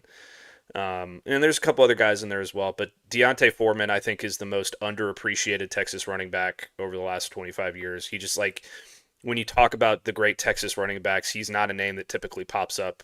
And he should, because he had one of the best single seasons in school history. So absolutely. Yeah, I totally agree with that 4. You agree with that? I should have him on there instead of a fullback spot? Yeah, I mean, it's outside of Will Matthews, who would be the pick if we had that. You'd have to go back to like Ronnie Brown to find another one. So there's just not enough players. There's not enough players, and Deontay Foreman, Jamal Charles maybe be the one you knock off that one as well. And I think both those guys deserve to be on the team. So we're going to put both of them on there. We'll head over to the wide receiver position. Now, I have 5 guys that I think are locks, and then the 6 wide receiver spots is where there's a question on this one, Matt. So we're going to have to cut some guys that I have on here. We'll start off with the ones that are for sure locks. For sure lock, Roy Williams from 2000 to 2003, 3,866 receptions for 39 touchdowns. He was a second-team All-American, 2-time first-team All Big 12 team player. We know Roy is possibly the greatest wide receiver in Texas history. And if he's not, then, or he's definitely the best of the last 25 years, possibly going back further. And competing with that is Jordan Shipley, who is from 2006 to 2009. He had 3,191 receiving yards for 33 touchdowns. He was a first-team All-American, and he also won the Paul Warfield Award while he was there at Texas. So Jordan Shipley, also a no-brainer on this list. Then we go Xavier Worthy from 2021 to 2023, had 2,755 receiving yards for 26 touchdowns. He was a 2-time first-team All Big 12 player. And our last one that I think is pretty much still on that list of the no-brainers is Quan Cosby, 2005 to 2008. He had 2,598 receiving yards for 19 touchdowns, 2-time second-team All Big 12. And that is also, then I think, again, the 5th one should be on here is Limas Swede, 2004 to 2007, 1,915 yards for 20 touchdowns. He was a first-team All Big 12 player. I think those are the top 5 guys, because once we go past that, now we have to look at different stats. So there are We will say there's more receiving yards coming in from some of these other guys. They don't have the touchdowns. They don't have the awards. But some of these guys have more receiving yards, but that's also somewhat because Greg Davis didn't throw the ball for several years. So it wasn't necessarily all on that. It was kind of the offense got way more opened up at a certain point, and some of these other guys got more. But we can throw in there. Here's 4 guys that I'll say could be in there, and you can tell me if anyone got a jump, Matt. If anyone get above Quan or Limas, or if any of them go anywhere else, you got to tell me those. B.J. Johnson was 2000 to 2003 at 2,389 receiving yards for 16 touchdowns. Colin Johnson played from 2016 to 2019, had 2,624 receiving yards and 15 touchdowns. Devin Duvernay played from 2016 to 2019, had 2,468 receiving yards for 17 touchdowns, and was a first-team All-Big 12 player. And Lil Jordan Humphrey played from 2016 to 2018. He had 1,622 receiving yards and 12 touchdowns. Do you think any of those guys jump in, or are which one is the 6? And is there any that deserve to jump over Limas or Quan Cosby? Give me the 4 names again, just real quick. You got B.J. Johnson, Colin Johnson, Devin Duvernay, and Lil Jordan Humphrey. Okay, I think that there's a name on this list that should be on this list that you did not name. Okay. And I think he has I would tend to lean towards B.J. Johnson as the 6th guy. Okay. But I think that the conversation needs to be had for Mike Davis. Okay. Mike Davis from 2010 to 2013 had 200 receptions for 2,753 yards and 18 touchdowns. He's 5th in Texas history in receptions, yards, and 6th in touchdowns. I think that the problem with including him on the list is that was when the team was, not at its best from 2010 to 2013. Those were that's when it started to kind of decline, and you were in the Case McCoy era and the end of the Mac Brown era and all those stuff. So he doesn't necessarily get as much shine. Okay. But he was a second team All Big 12 guy in 2013. I would put it between him, B.J. Johnson, and Devin Duvernay. I love Colin Johnson. He was an absolute freak. Yep. And I love Lil Jordan Humphrey, also absolute freak. But I think that just production-wise, and he was one of the few good offensive players on that team, I think he deserves to be up there. Yeah, I like that call. Let's see what we got here. So he is his awards were second team All Big 12. So even with really good numbers, he also played good numbers all 4 years. Mm-hmm. So he never had 1,000-yard receiving season. And he never had double-digit touchdowns. That's correct. But he was solid. I agree with you. He is above B.J. Johnson in every statistical category. Yeah. But I will say this. I think B.J. Johnson was a better overall player. I do too. I was leaning B.J. to start with, and then I kind of got into Devin Duvernay being the guy. Because I think it might be Devin Duvernay as a 6th spot. And I think Devin Duvernay's numbers time out with Mike Davis's too. I think Mike Davis is definitely in this conversation. I'm actually going to write him down just so I have him. So when we have these discussions later and I have Mike and go back to my notes and remember to put him in this. But I personally think it's still Devin Duvernay is the number 6. He was first team All Big 12 as well. So his accolades were technically the best of them. He has the rushing, he has the receiving yards, he has the touchdowns. That's where I would go. I like the Mike Davis call. And also he did lead the Big 12 in receptions and yards in 2019. He had 1,300. So basically, like, he really lit it up in 2019. And so I'd say that one season. That's the second best receiving year in Texas football history. So, yeah, I could see Devin Duvernay. Yeah. That's where I go. I like the Mike Davis shout, though. That is a good call. That's Matt. That's why I need you in on this, because if I just do it myself, I completely forget players like that. Then we'll go down to our tight end. This one is a difficult one as well, and we may have left one off that you want to put on there. I have one guy that I think is on there. I have three tight end spots, by the way. 3 tight end spots. I think David Thomas from 02 to 05 is on there. He's part of the national championship team. 1,367 yards, 15 touchdowns. He was first team all Big 12. So I think he's on the list. The rest of the guys, I have 4 more guys, and they change in stats, but we also have to look at, like, are these guys blocking? What do they do all around for the team? What do we remember them for? What do we think about them? And so this one, I really lean on you, Matt, because I'm curious what your thought on tight end is. So the ones I have are Bo Scaife, tight end from 01 to 04. Technically, he was there in 99. I didn't count those stats. 01 to 04, he had 949 yards receiving for 5 touchdowns. He was first team all Big 12 one of those years. Jermichael Finley only played 06 to 07. He had 947 receiving yards and 5 touchdowns. Gunnar Helm from 21 to 24 had 1,022 receiving yards, 9 touchdowns, second team all SEC. And JT Sanders from 2021 to 2023, 1,295 receiving yards with 7 touchdowns and a 2-time first team all Big 12. How many spots do we have? 3. 3? Okay. For me, it's David Thomas. It's JT Sanders. And simply for what he meant to the team this past season, I'm going with Gunnar Helm. Okay. He was the most consistent offensive player for Texas all season long.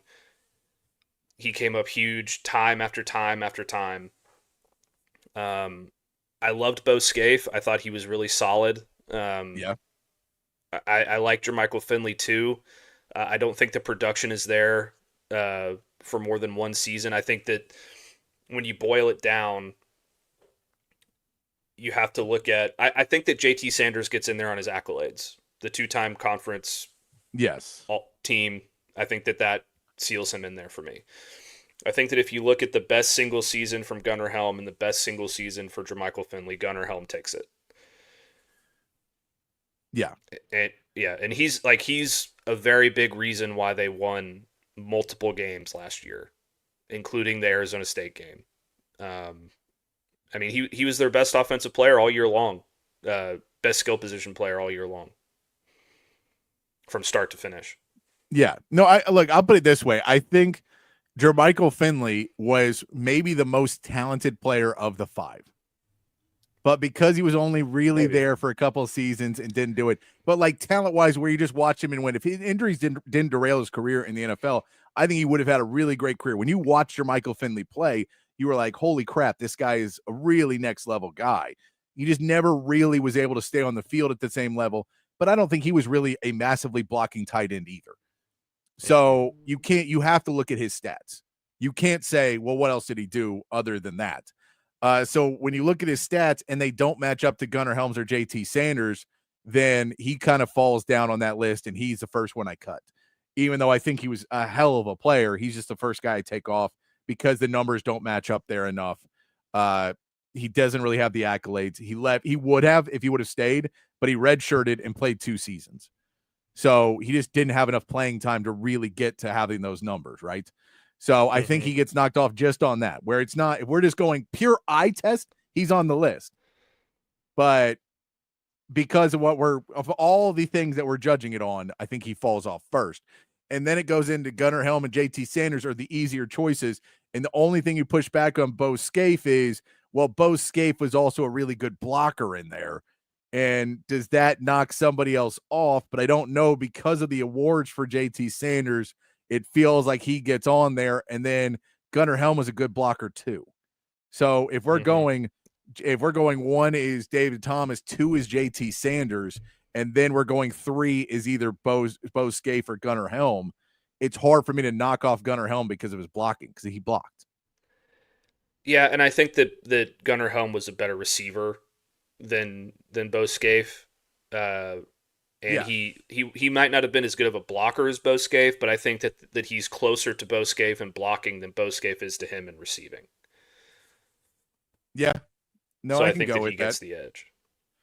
No, we'll go with Gunnar Helm, and we'll see how many people get mad at us for it. But that's what we'll go with. We'll go with David Thomas, JT Sanders, and Gunnar Helm at the tight end. All right. Now, here at the offensive line, it's a little shady at some points, Matt. I'll tell you, it's a little shady because it's hard. These guys moved on positions and they played some different places. And then to find the guards is a little bit harder because you're trying to stick some of these tackles who maybe played guard and played inside a little bit and kind of, all right, well, you played tackle and guard, so you're guard.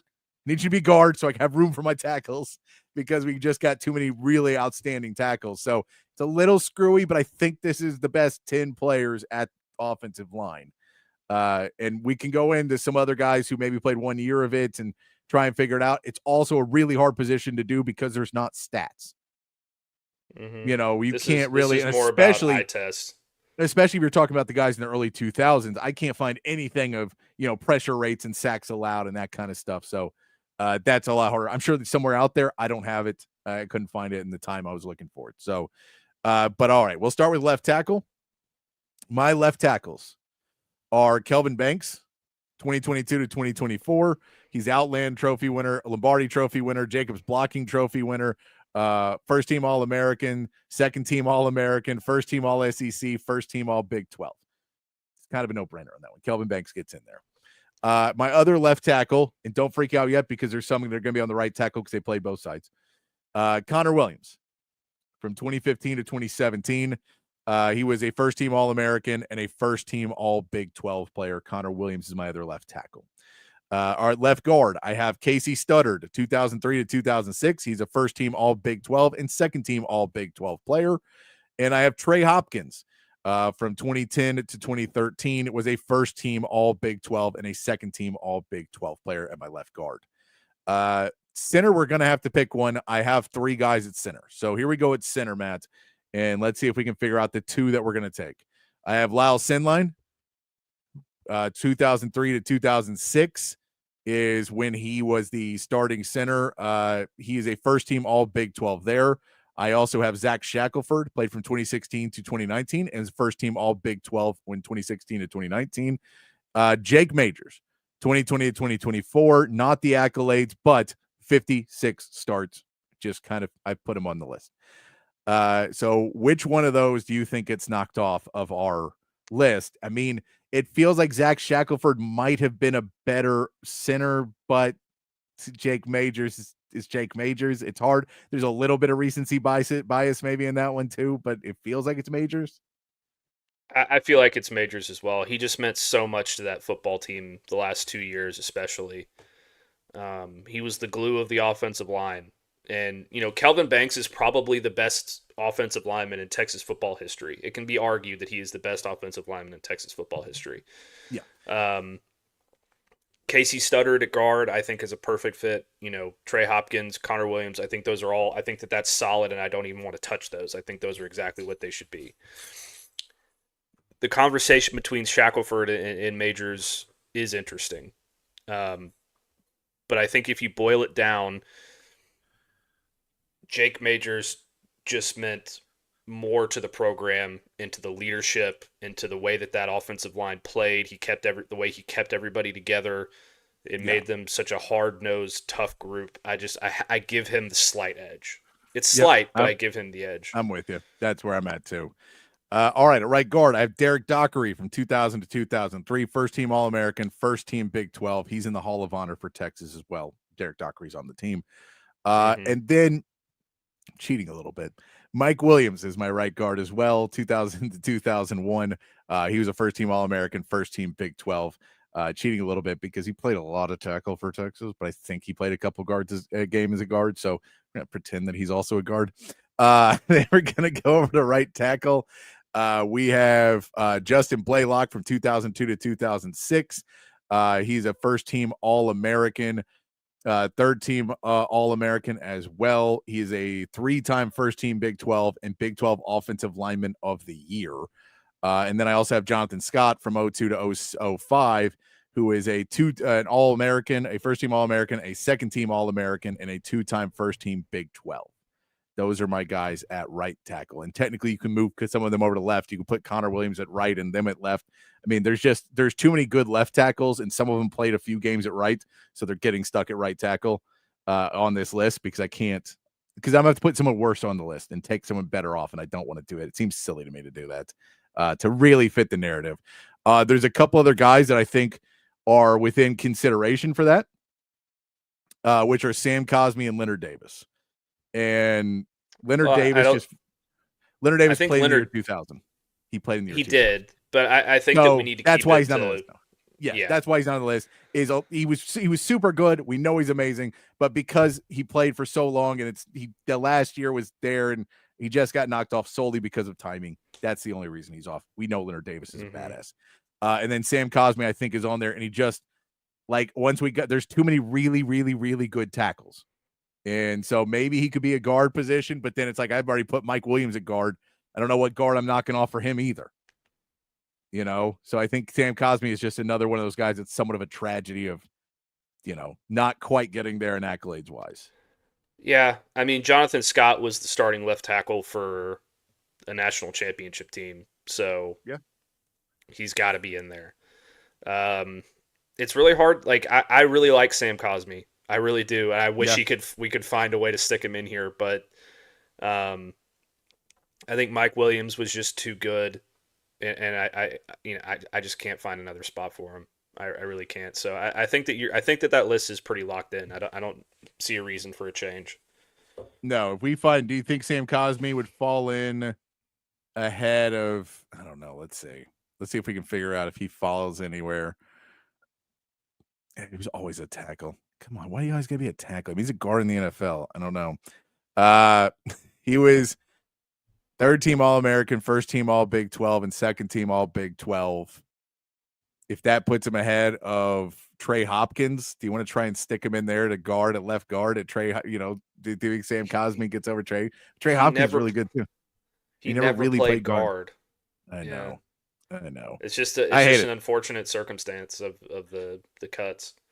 All right, there's our offense for you. As we keep rolling along into our defense. You know what, though? Why don't we take a break before we get to defense, Matt?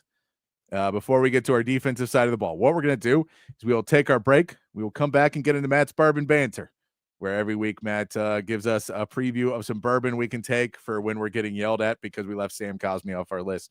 And what stupid idiots leave Sam Cosmi off their list. We will we'll go through and we'll go. Hey, look, there's some more debates coming up in this defense. We have not gotten to the hardest position yet. We have not gotten the position that I literally have 10 names at and 4 spots. I know what position that is. And by the way, also let's throw in, you're going to get mad because then everybody's like, oh, you're not counting those as edges. And I'm like, I got to have somebody in my linebackers because these guys deserve it both. So linebacker is contentious as well. So we get into all of that when we continue here on Open Gym. We'll get into our defense of our top 25 Longhorns team of the last 25 years. We'll get into that one, and we'll get into Matt's Bourbon Banter on our way back here on Open Gym here on Texas Sports Unfiltered. At Sleep Cycle Center, we can treat your sleep apnea in various ways. My story starts 15 years ago with the loss of my father to undiagnosed untreated sleep apnea. And this is a very preventable disease, and treatment options are various. Millions of people across America have sleep apnea, and they fail to realize the early warning signs. Fatigue, daytime sleepiness, and snoring are the most common signs. We'll find the best solution using advanced technology, oral and epigenetic appliances, or CPAP. We offer weight loss, oral surgery, and laser treatments. Schedule your appointment today and get your sleep evaluation. If you're looking to remodel a kitchen, renovate your bathroom, or maybe add some new life to your outdoor space, reach out to our friends at McCall Custom Homes. They are custom home builders and renovators here in Central Texas, and they've been doing it in Central Texas for more than 40 years. It's a father-son team with a ton of experience, and all of that experience is here in the Austin area. So they know what it takes to turn an Austin area home into something truly, truly special. Right now, our friends at McCall Custom Homes are offering free estimates to TSU listeners so they can come out to your place, hear your vision, they can tell you what they can do, and then you can go from there. Don't just take my word for it. Check out their website, McCallCustomHomesATX.com. Look at the gallery of jobs they've done over the last 4 decades. And then when you're ready, again, reach out to them and they will come to you. McCallCustomHomesATX.com, or you can call or text Mike McCall directly at 512-633-9580. It's McCall Custom Homes. We build value into your home. Hi, everyone. This is Tom McKay, owner of Audiovisual Consultations. We've been serving and assisting customers in the Texas area I think I got this by now, old man. This is Camilla McKay, Audiovisual's social media and website manager. Our company has been helping you sit back and relax for the last 37 years. We come to you, and we're the kind of workers you want in your home. We give you all the advice at a great price, and we do a lot more than just audiovisual systems. We have employees capable of performing services like electrical contracting, heated floors, motorized shades. Am I forgetting anything, old man? Yeah, we do surveillance systems, controlled lighting systems, and landscape lighting, computer networks, multi-room audio systems, and of course, we install some really cool theaters. I had a feeling you were going to say that last one. Now, am I forgetting anything? Only this. Remember to hug your kids, laugh with strangers, and make love to whoever the hell you want. So give us a call at 512-255-8678. Or visit us online at avconsultations.com. That's 512-255-8678.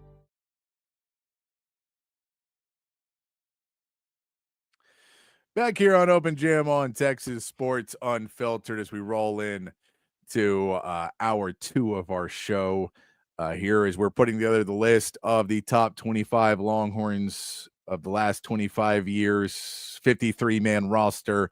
I know a 53-man is an NFL roster, but I'm not putting together an 85-man roster. That seemed a little absurd. So we're going to put together the 53-man roster. It fits the narrative of what we're trying to do a little bit better. As we do it, we got to get into the defense. But before we do, here on Open Gym on a Friday afternoon, like we do always, my man Matt Galatzan puts together a little package for you about a bourbon of his choice. And we get to be a little bit more cultured by Matt's telling us what we could enjoy to drink while we wait for the off season to finish, and maybe, pass a couple hours by enjoying the outside before we coop up inside and watch sports. Once we get back to football, and don't leave the house ever again. Just watch football and basketball and football. Before we get into that. So let's get into that. We call it Matt's Bourbon Banter. We do it every Friday. So Matt, what bourbon do you have for us this week? I went with another one of my personal favorites that I tend to get pretty much anytime I go out to a restaurant, because it's kind of a hard bourbon to find sometimes, but they usually have it out at all your favorite restaurants and local steakhouses. It's Eagle Rare 10-year. It is out of the Buffalo Trace Distillery in Louisville, Kentucky. As you can tell, it's aged for 10 years. But Eagle Rare bourbon whiskey is a masterfully crafted and carefully aged for no less than 10 years bourbon. Every barrel is discriminately selected to offer consistent flavor, but with a seemingly individual personality. Eagle Rare is a bourbon that lives up to its name with a lofty, distinctive taste experience. I got that straight from the website, so props to Buffalo Trace for that description. It's a 90 proof, like I said, aged for 10 years. The mash bill is undisclosed, but what they do tell you is the number one mash bill from Buffalo Trace Distillery, which is thought to be a low rye mash bill with 10% or less rye in there, but the rest of it is undisclosed. At MSRPs for about $40 to $50, but the common retail price you'll find for it's more around between $50 and $80. The most common that I've found is around $70. But if you get it on the secondary market, somewhere online, something like that, it's going to be a little bit more pricey. I've seen it upwards of 120 to more.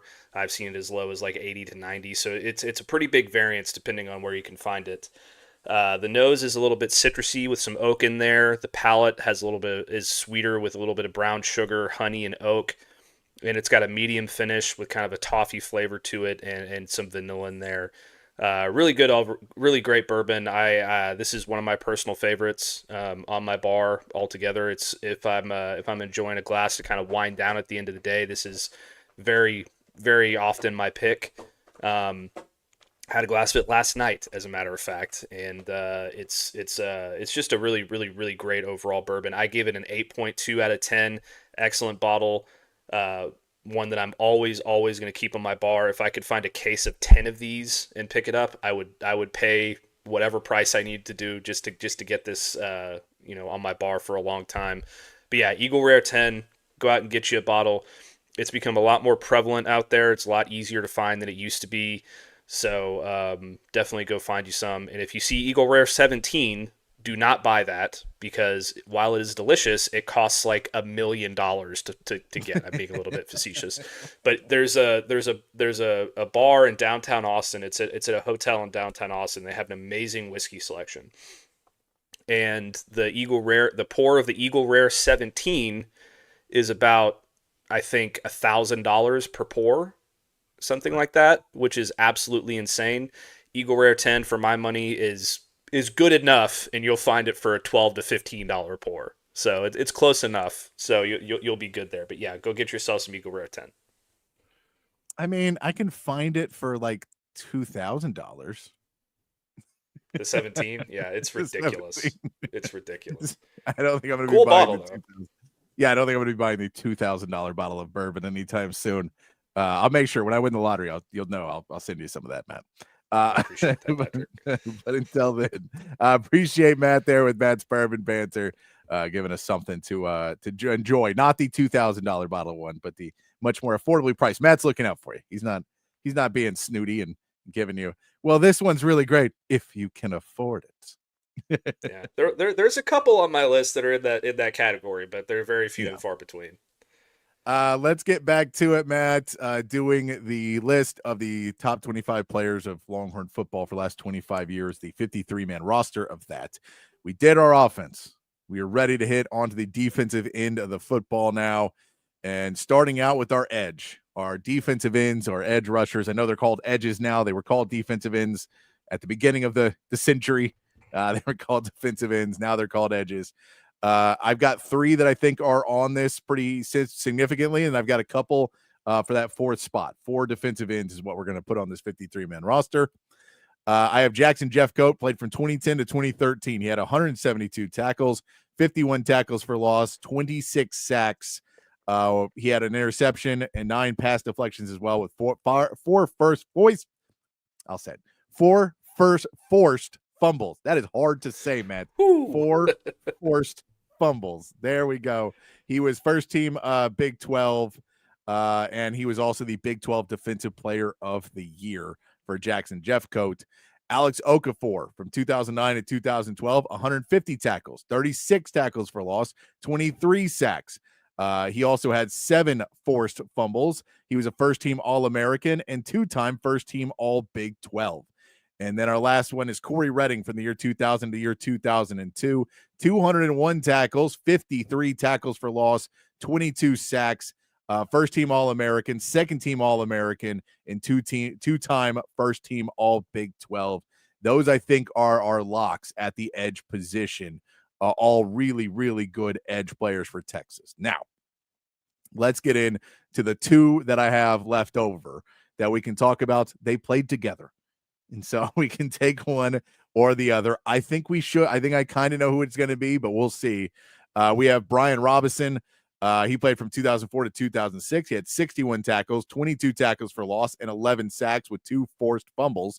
Tim Crowder played 03 to 06, had 64 tackles, 21 tackles for loss, 11 and a half sacks, 4 forced fumbles, and he was a 2-time All-Big 12 first-teamer. So similar stats. The accolades go to Tim Crowder, though.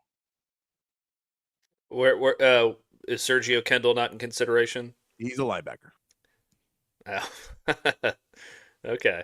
I was about to say. I'm going to go with... Yeah, he's a linebacker. He's on I'm probably going to go with Tim Crowder because of the accolades. But I will say I think Brian Robinson was the better player, and I think he was obviously the better NFL player. So you kind of get into a little bit of an iffy discussion there. But just based on the accolades while he was at the university, and the numbers are close enough where I give it to Tim Crowder. You know what? Let's look up the 2006 all Big 12 team. I want to see.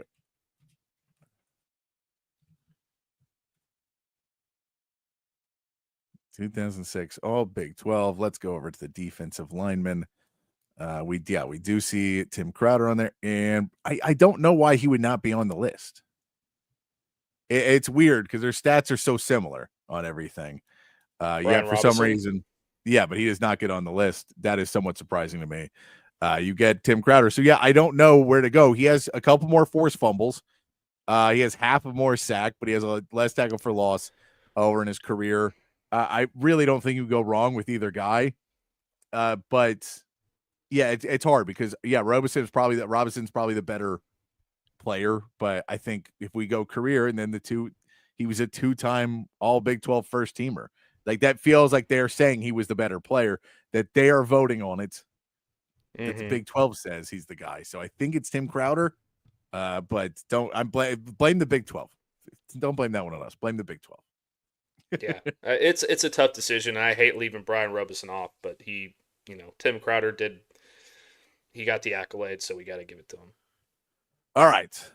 Now we get to one of the toughest positions. And I did not think this was as tough when I started doing it, and then we kept coming up with more and more names, and then you start pulling up the stats, and you're like, okay, this is ridiculous.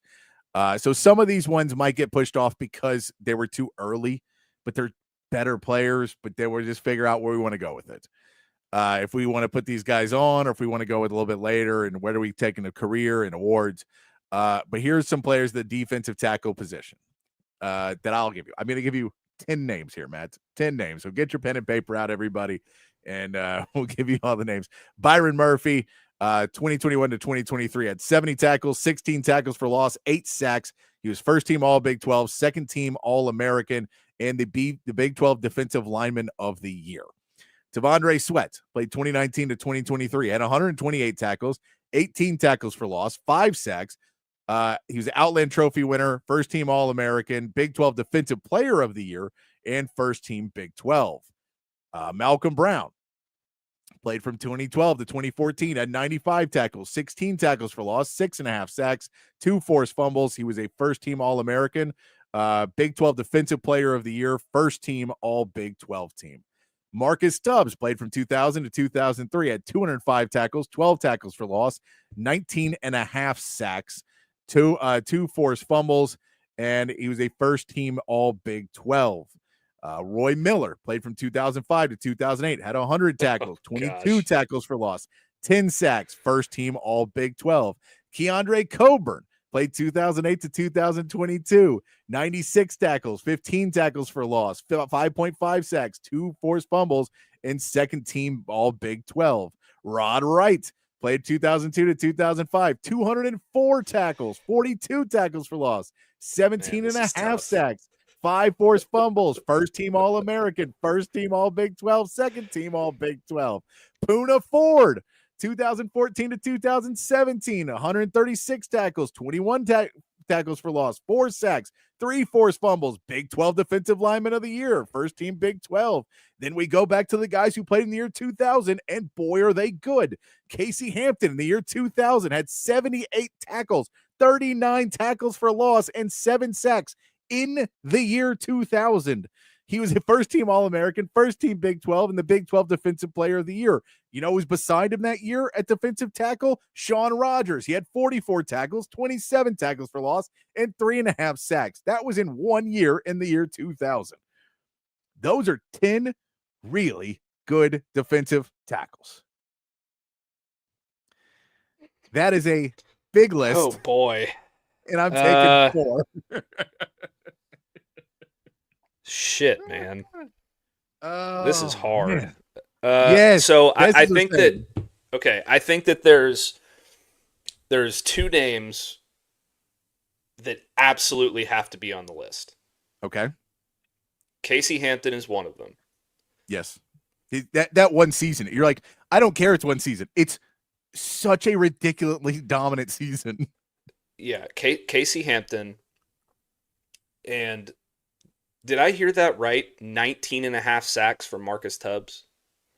That's what I pulled up. Marcus Tubbs had 19.5 sacks. That is what I pulled up. I mean, I'll go double check. that I didn't hit a wrong keystroke somewhere. Okay. While you're looking that up.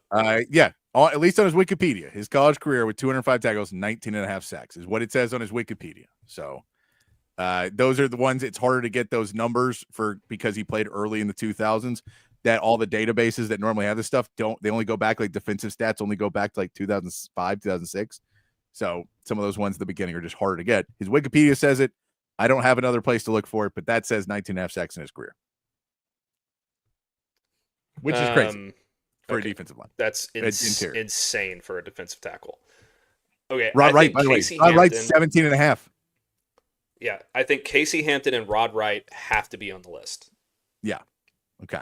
I think that they're the two best defensive tackles Texas has seen in the last 25 years. Okay. I'm with you on that. I think that, unfortunately, Keandre Coburn has to get knocked off the list. Okay. I'm with you. I'm fine with that. Like, it's too good of a list. And he's still really, really good, but he is off the list. Yeah. I'm with you. I think that the last two spots could go to Tavondre Sweat.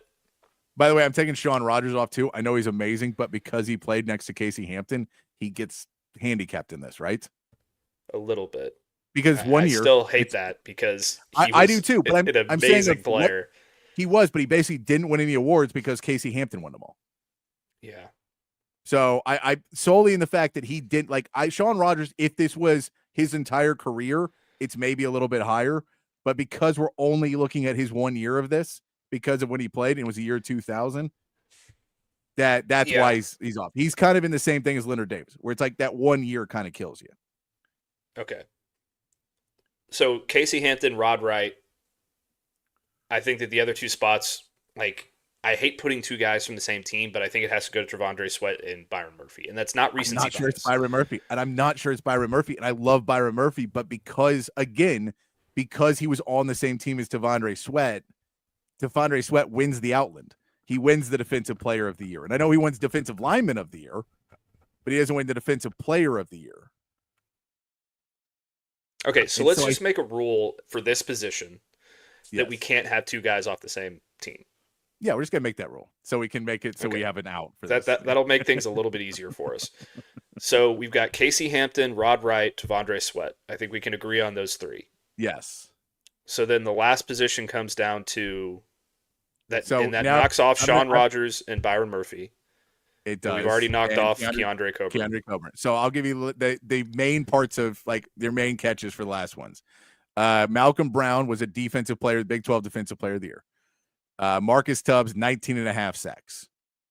Roy Miller is 10 sacks, first team Big 12, first team All Big 12. He may get knocked off solely again because of what else is around him. And then Poona Ford is Big 12 Defensive Lineman of the Year. I think I have to give it to Malcolm Brown.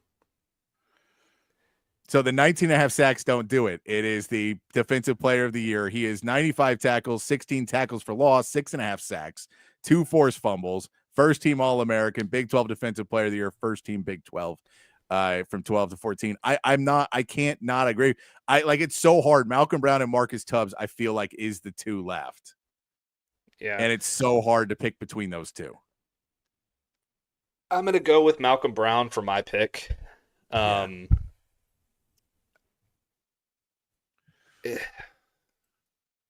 this is so hard. I feel like Marcus Tubbs, just based on that production, is certainly deserving to be in there, but man, those accolades for Malcolm Brown. Plus, he went on to have a tremendous pro career. I think he's still in the pros. Yeah, I'm going Malcolm Brown too. I don't want to. Let me look real quick at something. Let's see. By the way, while you're looking that up, you know how they have all these conversations about like running back U and DBU and all this stuff? Can we just go ahead and call Texas Defensive Tackle University? It's crazy that list of defensive tackles is, and there's more in there too that we're not even talking about. No, I know that was like that got whittled down to 10. I mean, so even just this ridiculous. past year with Yes. with Alfred Collins and Vernon Broughton, like,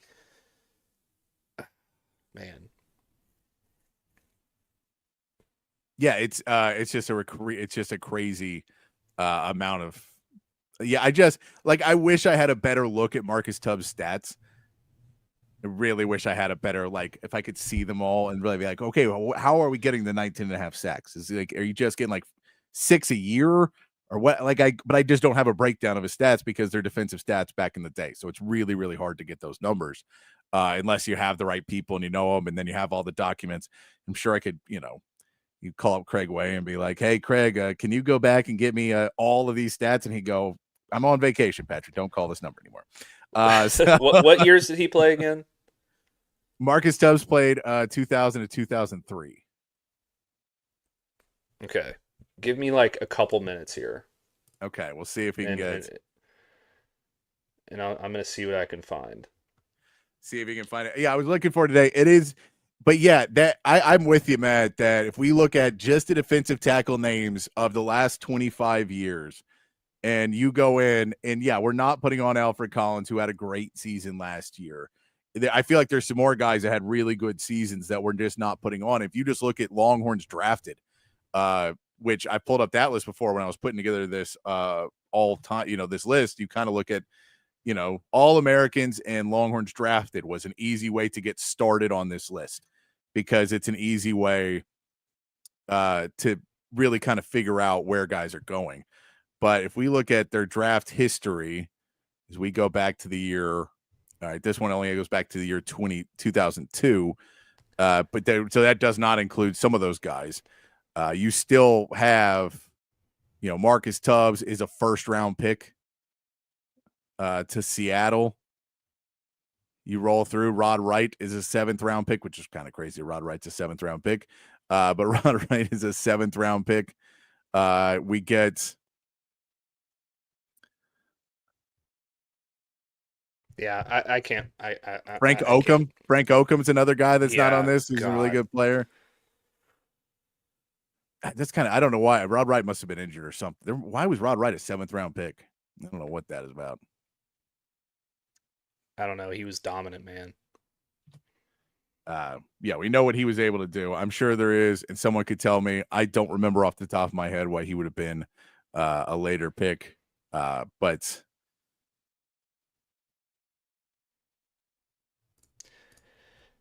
yeah, I guess he had some health issues, is what they were saying, is why he was taken a little bit later.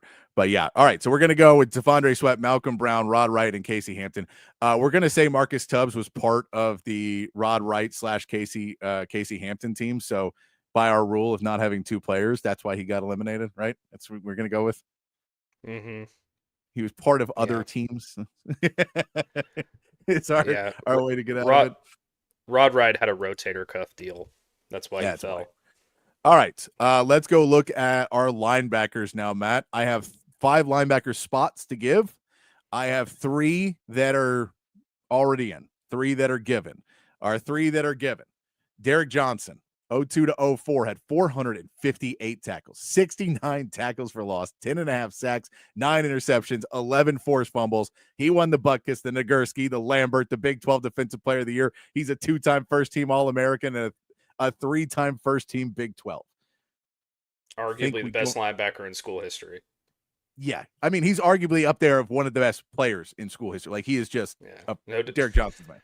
No disrespect to Tommy Novus, but Derek Johnson was something else. Yeah. And the worst part is he was before his time.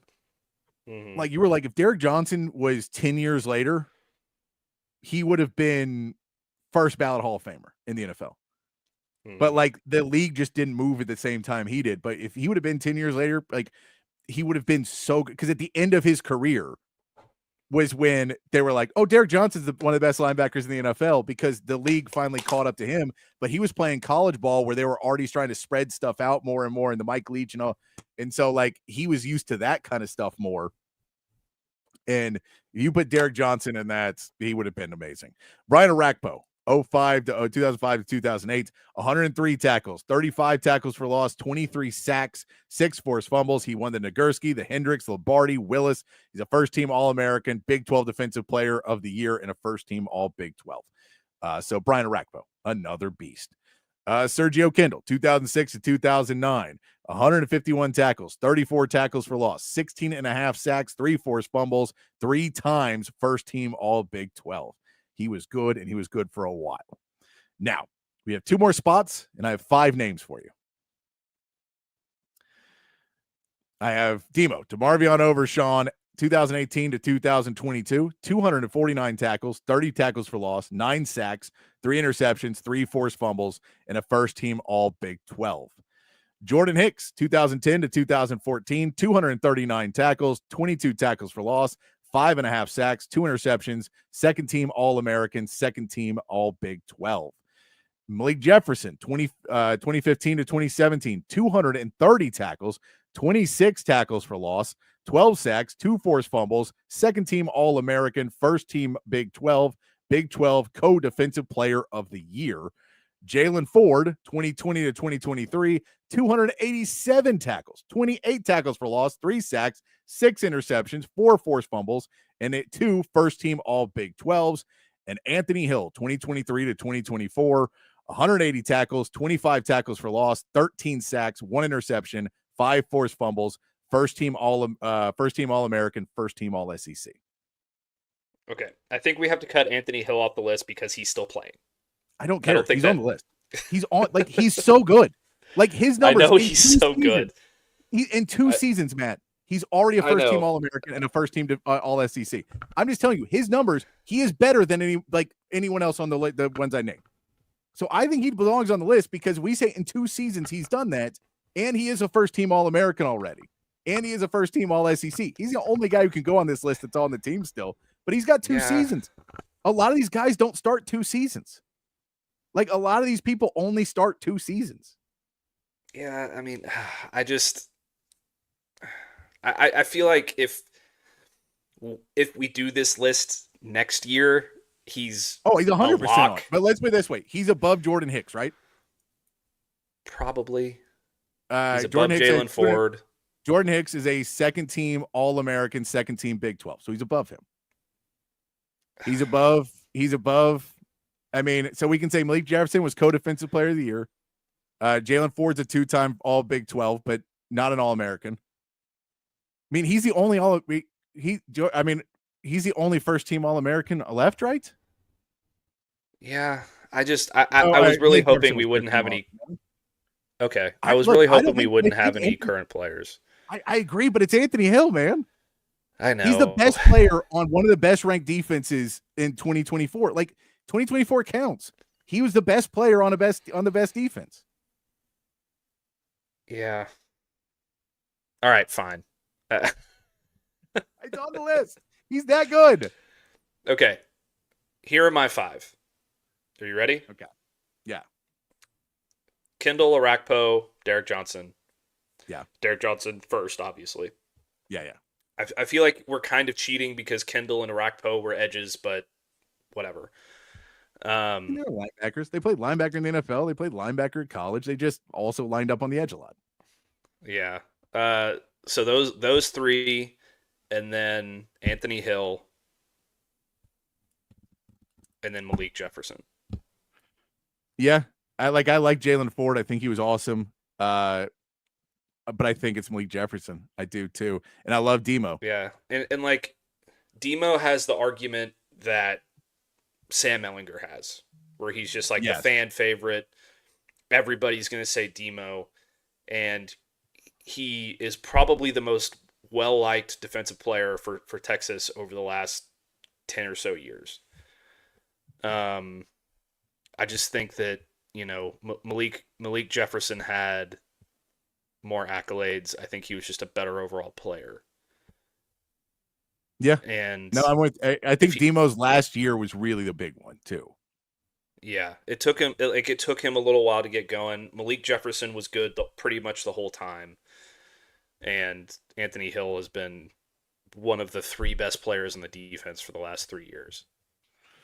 Yep. No, I think that's what I'm saying. Is like, if we just look at it, and if you were to look at this list in 10 years and you go back and you're like, those were the right guys. I think Demo, there's parts of it where you really think it. Jalen Ford was one that I didn't even have on here originally. And then I was like, oh yeah, Jalen Ford was so good. And it was just, but it was, again, he was a 2-time first team all Big 12. Like, he was a dude for a couple of years, but it wasn't, those teams were kind of on that was in the rebuild. There's Tom Herman fired, and then Sark comes in and he's good, but it just, like, he was part of it getting there, but so is Demo. And so there's part of the story, but I think that's where you go. Malik Jefferson was just the better player. And then Anthony Hill is by far the better player, because Anthony Hill is one of the best players in college football. Yeah, and by the end of this season,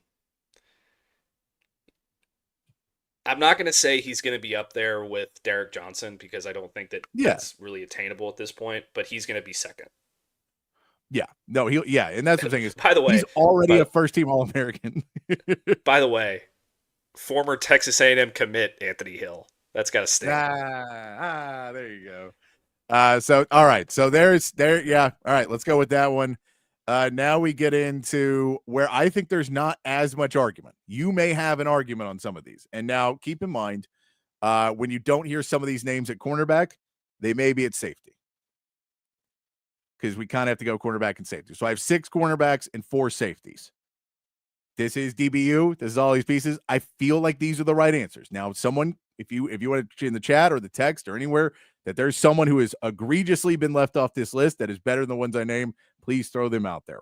I have a couple safeties that did not make my list, but we can have the conversation if they should be on it. My cornerbacks: Aaron Ross, 2002 to 2006, 205 tackles, 5 tackles for loss and a sack, 3 forced fumbles. He also had 10 interceptions. He's a Thorpe Award winner, first-team All-American, first-team Big 12, and Big 12 Defensive Player of the Year. He's on the list. Easy.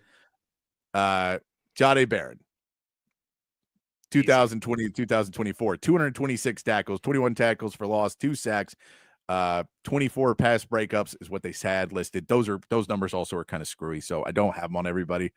1 forced fumble. He's a Thorpe Award winner, first-team All-American, first-team SEC. Thorpe Award winners are getting on. Mm-hmm. Quandre Diggs, 218 tackles, 14 tackles for loss, 5.5 sacks, 37 PBUs, 11 interceptions, 3 forced fumbles, second-team 2-time second-team Big 12, and a freshman All-American. Quentin Jammer, 2000 to 2001, All-American, 2-time first-team at Big 12. Again, some of these guys at the beginning of the 2000s, I just don't have any numbers on them whatsoever. Nathan Vasher, 2001 to 2003, second-team All-American, first-team Big 12, 2-time second-team Big 12. And Rod Babers, first-team Big 12, third-team All-American from 2000 to 2002.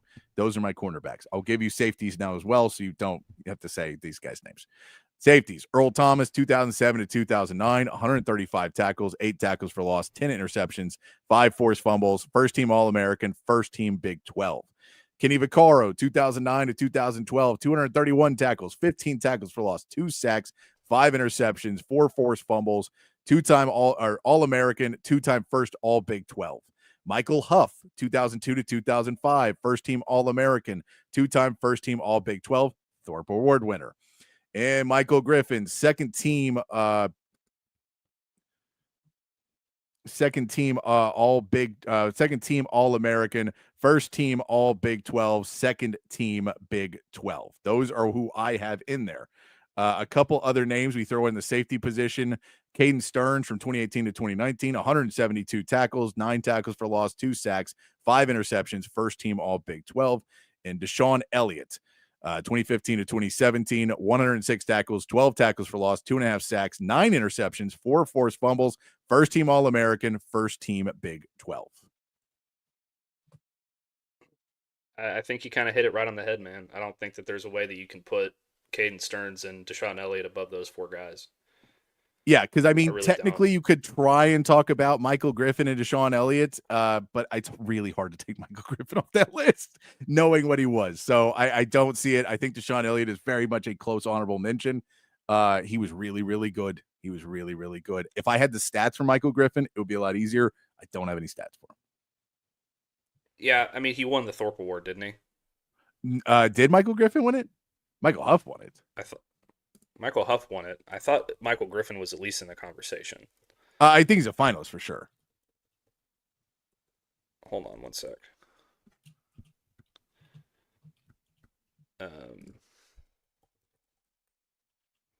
Yeah, because back in the day, Texas had somebody in it every single year. So that would have been. I thought he won it. He didn't.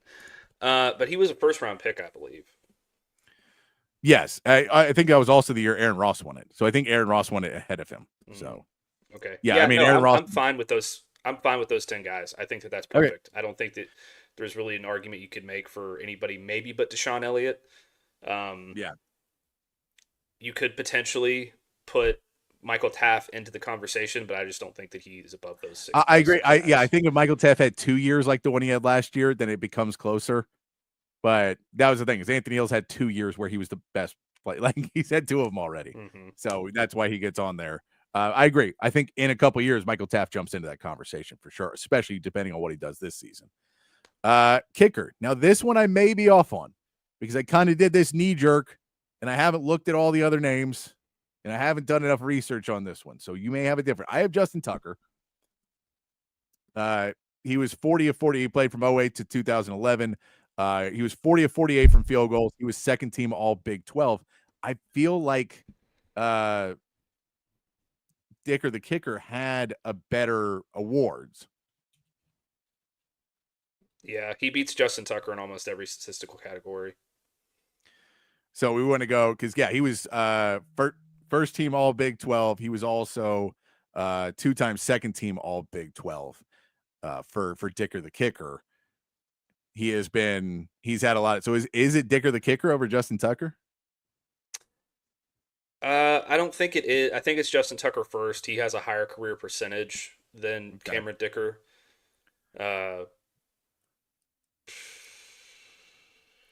Yeah, I think you just give the edge to Justin Tucker and then you go Dicker.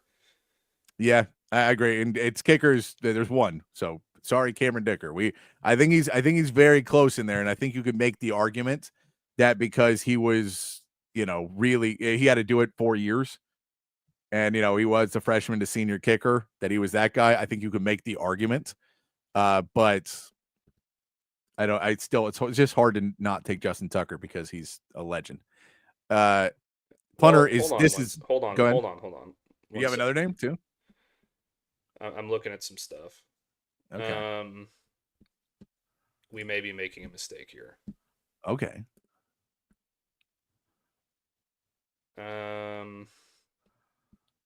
Okay. So I'm going to throw a name out there. Okay. And I just want you to hear me out here for a second. All right.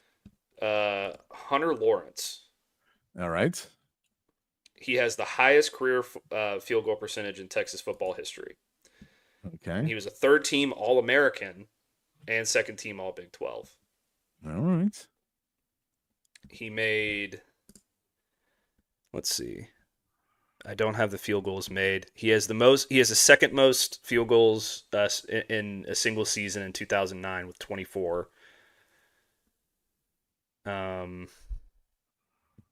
missed an extra point though, so he's out. I think you still give it to Justin Tucker, but I think the conversation is actually Justin Tucker or Hunter Lawrence, and it's not Tucker or Dicker.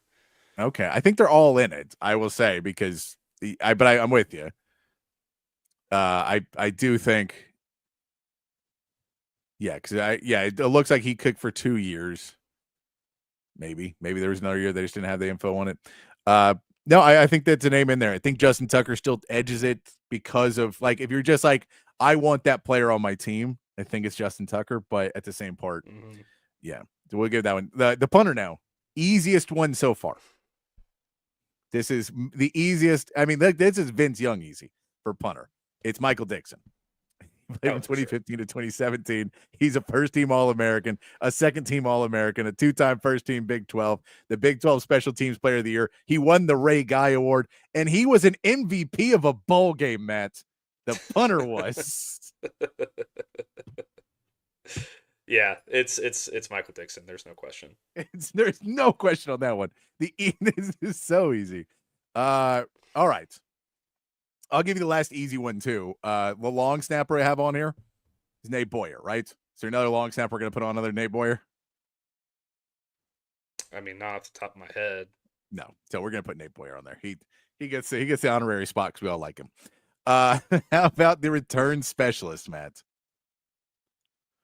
Your return specialist. Now, we know it's Shipley if you're just going off guys, but Shipley's already on the wide receivers. Shipley's already there. There's some of these DBs that were on the list, and they are already there. So I have a couple of guys that I have on there. I had Ramon Taylor, but he only did it for 1 year, and he had no touchdowns. So it's hard to put him on there. He had a really, really good year returning kickoffs for a while. The championship year, he was unbelievable. But I just don't think he had the numbers overall doing the no touchdowns kind of hurts him. But you can put him out there if you want to put him on your list. I have Deshaun Jameson from 2018 to 2022. He had 2 kick returns for a touchdown and a punt return for a touchdown. He averaged 26.6 yards per return. DJ Monroe, 2008 to 2012, he had 3 kick returns for a touchdown, and he averaged 24.5 yards per return. Those are the 2 that I have on there. If there's someone else that comes to mind, if you have somebody else that you have the numbers or whatever else to put on there, but those are the 2 that I found were the easiest names to throw in. I honestly don't think there's a question about it. I think it has to be Deshaun Jameson. I think it is too. Yeah. He was the most electric return guy they've had in a very long time. Yeah, he was amazing. So I think it's Deshaun Jameson. I don't really have too many worries about that one. So that's where I go. Now, we've got our roster. We have got 53 men, Matt, but we're not done yet because it's coach time. We've got to get our coaches, and then we will be done with our experiment. Head coach. There's one that has won a national championship, and I feel like he gets it, right? Mac Brown is your answer for the head coach. It's Mac Brown. He won a national championship. Natties just matter. Then we go into offensive coordinator. You can cheat. I cheated. Sark is the offensive coordinator, head coach. We could cheat and do that. Sark's your offensive coordinator. Or we could go a different way and name somebody else. There's been other really good offensive coordinators at Texas. Greg Davis is not in the running. I don't want to deal with the hate. I don't want to deal with having Greg Davis be the guy.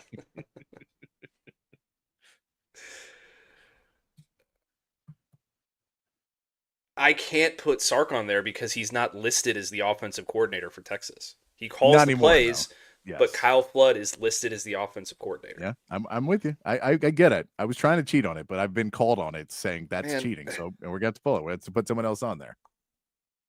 It has to be Greg Davis. It does not have to be Greg Davis. If you were putting together the best team, it's not. He had the most success because he had the best players. I'm not giving it. The best 7 years of Texas football offensively ever were under Greg Davis. No, I hate it so much. I don't want to do this. Whole list is ruined by putting Greg Davis. Who else is in the conversation? I mean, let's see if we can find a list of the last decade. I mean, Kyle Floods is there. If we want to put him on there. I know he didn't call the play, so it's harder to put him on there. A vote for Kyle Flood is kind of a vote for Sark, I think. There's Jay Norvell that was there. No. Brian Harsin was there. Absolutely not. Tim Beck, that's another one of the favorites right there. Yeah, this is a lot of the last couple of years. It's Greg Davis, Patrick. I don't like that answer. Well, I don't like it either, but that's what it is. It has to be. All right. His offenses got Texas to 2 national championships and won. So 98 to 2010 was Greg Davis. From 2011 to 2012 was Brian Harsin. 2013 was Major Applewhite. 2014 was Sean Watson. I don't even remember that. 2015 was Jay Norvell. And that is where this list goes as well. Did anyone other than Greg Davis have scoring, passing? I'm looking at some numbers. I mean, they're just... No, they didn't. No. I mean, Harsin's passing was all right. That's about all I can get out of it. I don't like Greg this Davis. answer, I know, but like America. I know, but I don't like a lot of things in this life, Patrick. But the fact of the matter is, Greg Davis is the best offensive coordinator Texas has had in the last 25 years. If Steve Sarkisian was listed as the offensive coordinator, then potentially you could make that argument, but you can't. I'm putting vacant. It's Greg Davis. It's Greg Davis. And I wrote it down, man. I wrote it down. I don't like it. I wrote it down. He's also the only offensive coordinator that had people fly over the stadium, the firegregdavis.com. I think that a lot of that. What year was that? To when they were trying to get him fired. Yeah, like basically 2001, 2002, 2003, 2007, 2008, 2009, 2010. Okay, no, because nobody was trying to fire Greg Davis when Colt McCoy was putting up record numbers. They were. Everyone wanted him fired every year because he threw too many bubble screens. Believe me, everybody wanted him fired. They worked. They worked. Everybody still wanted him fired. Yeah, it was like 2009. If people want to fire a coach because he throws too many passes behind the line of scrimmage, then fire Steve Sarkisian. Oh, but his work. Sorry, I hated that Greg Davis offense, man. I hated it. I worked with certain players, man. Oh, I hated it so much. Yeah. So defensive coordinator now. Let's go over to the side of the football where there's some people we actually like over there.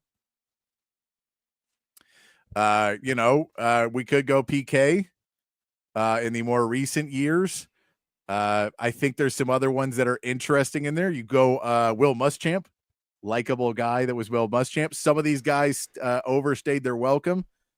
Gene Chizik was there during 2005, that national championship. Dwayne Aquino was a co-defensive coordinator, so you could put Dwayne Aquino on this list as well. Vance Bedford, Todd Orlando. What was his name? The coach over at Duke. Guys over at Duke now. Manny Diaz was over there. So some of those guys were really great, and then it fell apart. Who was the first one you named? Gene Chizik or PK?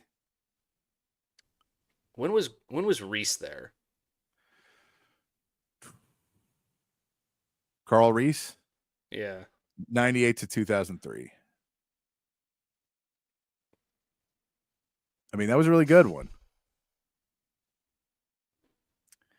That was some good players back then. Hold on.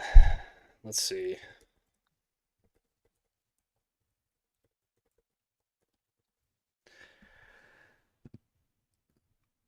Okay.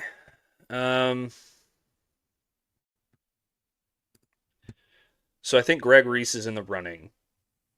Okay, I do too. I think Chris Ash might be in the running. I think PK's above him though, right? Yeah, PK is above him. I think Gene Chizik's there, but it was only a couple of years. I think he did well. I think Will Muschamp's on that list. I mean, Will Muschamp was really, really good for a few years, and then he left. The head coach in waiting. That was the whole thing, is he was the guy, and then he left. And I think it's more tempered that we don't like because he became a bad head coach. Mm-hmm. That we don't remember that he was a really good DC at a point. Okay. I'm going to boil it down to Carl Reese and Kwiatkowski and Gene Chizik as the three. Okay. I think that Carl Reese probably had the best stretch of those guys in terms of just the best defenses from year to year to year. Yeah. Part of that does go back to 1998, 1999. So, he wasn't as good in 2003 as he was in 98, 99.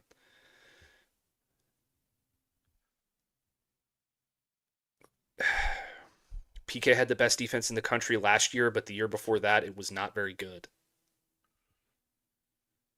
Total let me throw out another and pass defensive wise. What do you think about Dwayne Aquino was a co-DC 05 to 07? He put a lot of players in the NFL. That dude, I mean, and that kind of also throws in that he was there 01 to 13. He was there for a while overall. He was just the co-DC for 05 to 07. I personally think it's Carl Reese. I think it could be. I think that you make a very good argument for Aquina. Chizik won a national title, and that defense was arguably the best in the country that year. Man, this is hard. It is. It is definitely difficult because, yeah, you're going, and then PK has, one of the statistically best defenses in the last year. He has a amazing, amazing defense last year. But then you also throw in he's a co-DC now with Johnny Nansen. So you kind of go, well, does Nansen get some of that credit too? Okay, here's my argument for Carl Reese. Okay. And I'm reading this straight off Wikipedia, so. Okay, go for it. But this is a good summary here. While at Texas, Reese inherited a defense that ranked 104th nationally in rushing yards per game and 85th nationally in total defense and 399.2 yards per game. He turned it into a unit that produced 5 straight top 25 total defense finishes. In 2001, Texas led the nation with 236.2 yards per game allowed, lowest since 1983 for Texas. He was a 2001 finalist for the Broyles Award, which is given to the nation's top assistant coach. UT ranked 6th nationally in total defense in 1999, 7th in 2000, 16th in 2002. I think it's Carl Reese. I don't think you're necessarily wrong. I'm trying to look and see if anybody actually won. I mean, how many people win the Broyles Award every year? I think maybe there's a...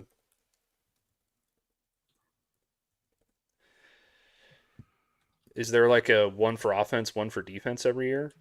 I know. All the lists don't seem to... It's just one per year. There we go. He's the... Craig Davis won the Broyles Award. Of course he did. Of course he did. Yeah, man, I really think it's Carl Reese. PK was a finalist for the Broyles Award this year, but he didn't get it. Yeah, I'll put him down. I'm gonna put him down. I'm putting him down. And when we get yelled at, I'm tagging you every time I get yelled at for it. One more thing, real quick. Jeff Banks is special teams coordinator, or we want to go somewhere else? Look, I just gave it to Jeff Banks. I think recruiting-wise, he's been so good. Yeah, I don't know if there's anybody better at recruiting than him. Well, okay, so Mac Brown was technically the special teams coordinator, I think. Like he handled the special teams when he was at Texas. That's what I'm saying. I also don't know the list. I couldn't off the top of my head. I think Jeff Banks is fine. I don't really have an argument against it. I do, which is last season, but other than that, he's been pretty good. I don't know a list of all of our special teams coordinators and the ones, if someone wants to get us wrong on that one, but I have Jeff Banks. I think recruiting wise, I'm going to give him the edge because he's been huge at Texas, getting the resurgence of not just special teams players, but everywhere. He's an ace recruiter. So I'm giving it to Jeff Banks on that one. All right, Matt, I think we've done it. I think on our Friday activity, we have made our list of the team. I will put this all together and make it look nice and post it within the weekend, most likely, or Monday afternoon. But we have our list, Matt. We have made our hard cuts, and we've done it. We have cut some really good players today, Matt. We have, and I feel bad about it because they're all tremendous players. And I know that as soon as you put out this list, there's going to be people in the comments who are trashing it because Greg Davis is on there and because certain players are not on there.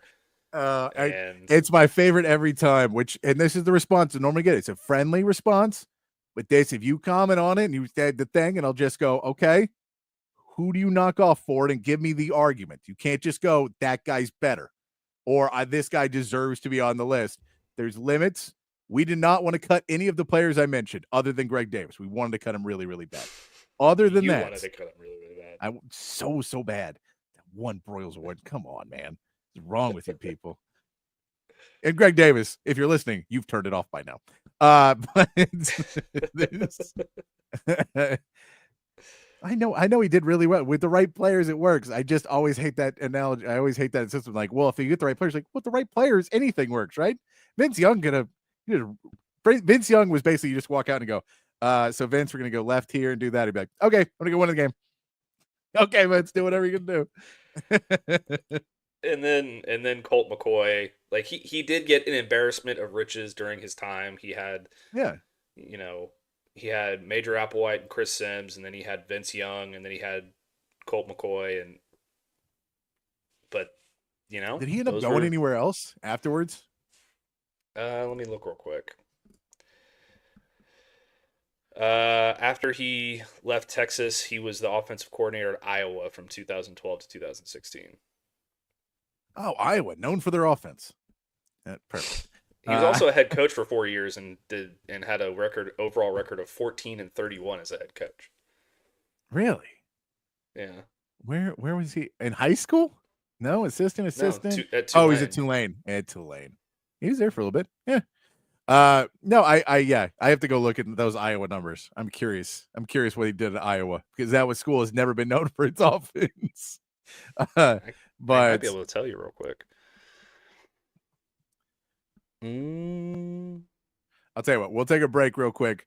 We'll come back and see if Matt gets the answer to that. We'll get our meathead of the day, start to wrap things up on a Friday. I'll see if I can look up offensive rankings of teams in like 2015 when he would have been, I guess, like 2013, 14, when he would have been good. Look up offensive rankings. I can do that. We'll do that here in the break, and then we'll come back. We'll get into our meathead of the day and see what else we're going to get into where we got 10 minutes left on a Friday afternoon. You got anything you want to talk about, hit us up in the chat or the text line as we'll come back here on Open Gym here on Texas Sports Unfiltered. Hi, I'm Dan Covert with my wife Hayden. Welcome to Covert BK. Our newest location in the gorgeous Hill Country includes Buick, GMC, Cadillac, Chrysler, Dodge, Jeep, and Ram, and hundreds of pre-owned and certified vehicles for you to choose from. We have 3 service departments that are ready to take care of your car, truck, or SUV with 86 service bays to accommodate any repair and get you in and out quickly. Come visit us today to select the vehicle you've been dreaming about. Covert, born and raised in Austin. Hi, this is Tom McKay, owner of Audiovisual Consultations. I got this, Dad. This is Camilla McKay, and my dad can help with any TV or stereo needs you have around your house. Just call him, and he will come to you with advice and a great price. And the guys that work for him are awesome. They can install anything, anywhere. So, like my dad says, just relax and smile. We handle all the work. So just give us a call at 255-8678 or on the web at avconsultations.com. Say hello to Jason and the gang over at Relax the Back. They embrace a holistic approach for a healthier lifestyle based on 35 years, folks, of proven expertise, and my back couldn't be happier. Their motto is live wellness, and folks, they can transform your routine, your daily routine, into something very, very special if you have back pain. If you're struggling with thoracic problems, if you got hip problems, if you got lumbar problems, please go over to one of their stores. They got 2 great locations, and find out a chair or a recliner or a sofa that's going to fit you and going to make your life a whole lot better. I've got this office chair right here that I've been sitting in for years, and I love it. 2 locations, folks, at the Hill Country Gallery across from Whole Foods, and in North Austin at the Gateway Shopping Center across from the Container Store. Live pain-free like the buck and Relax the Back.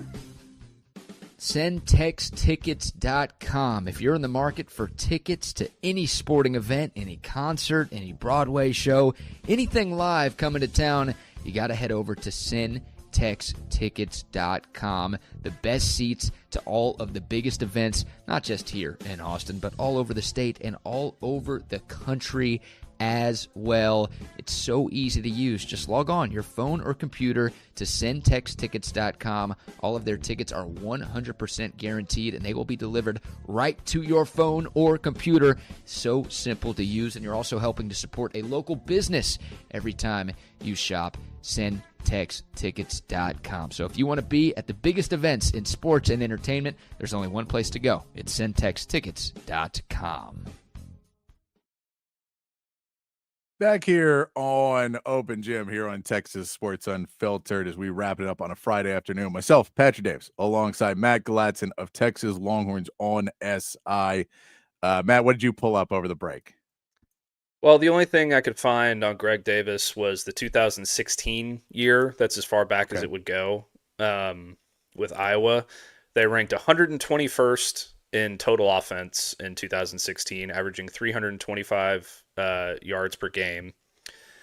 And then they ranked 95th in scoring offense. That's as far back as that list in went. 2015, they were 72nd in yards per game and 54th in scoring per game, and that was 2015. Yeah, and it was going the wrong direction.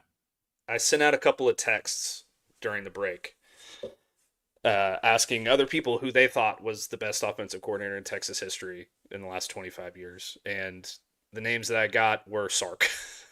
So yeah, that's what I say. Yeah, which is true. That is true, but it's also that's not what we're trying to. That's not the exercise we're doing. 2014, they were 71st in scoring offense. Was Iowa? Did total offense? They were 66 in total. They had 400 yards a game. In 2014. Greg Davis just ranching it up. There we go. Get it going. Well, I mean, how many were they passing or rushing? What are they doing? At Iowa, they're probably running the football. And 163 rushing yards per game. 237 in the air. Yeah. No, never did. Never was that great. I mean, it's Iowa though. That's not what they're known for. I'm sure they were like bubble screens. Do you get yardage? And like yeah, we normally get like 4 or 5 yards. They're like 4 or 5. Oh man, the most prolific passer in Iowa history. Never get the ball 4 or 5 yards down the field. Yeah. Pretty good list there today, Matt. Let's see. Is there anything else you wanted to get into today before we get out? I don't want to start any of these things that we're gonna be gone, and I got at the meat out of the day and all of our good stuff. I don't want to ruin anything, and we can use next week. Well, I do have something.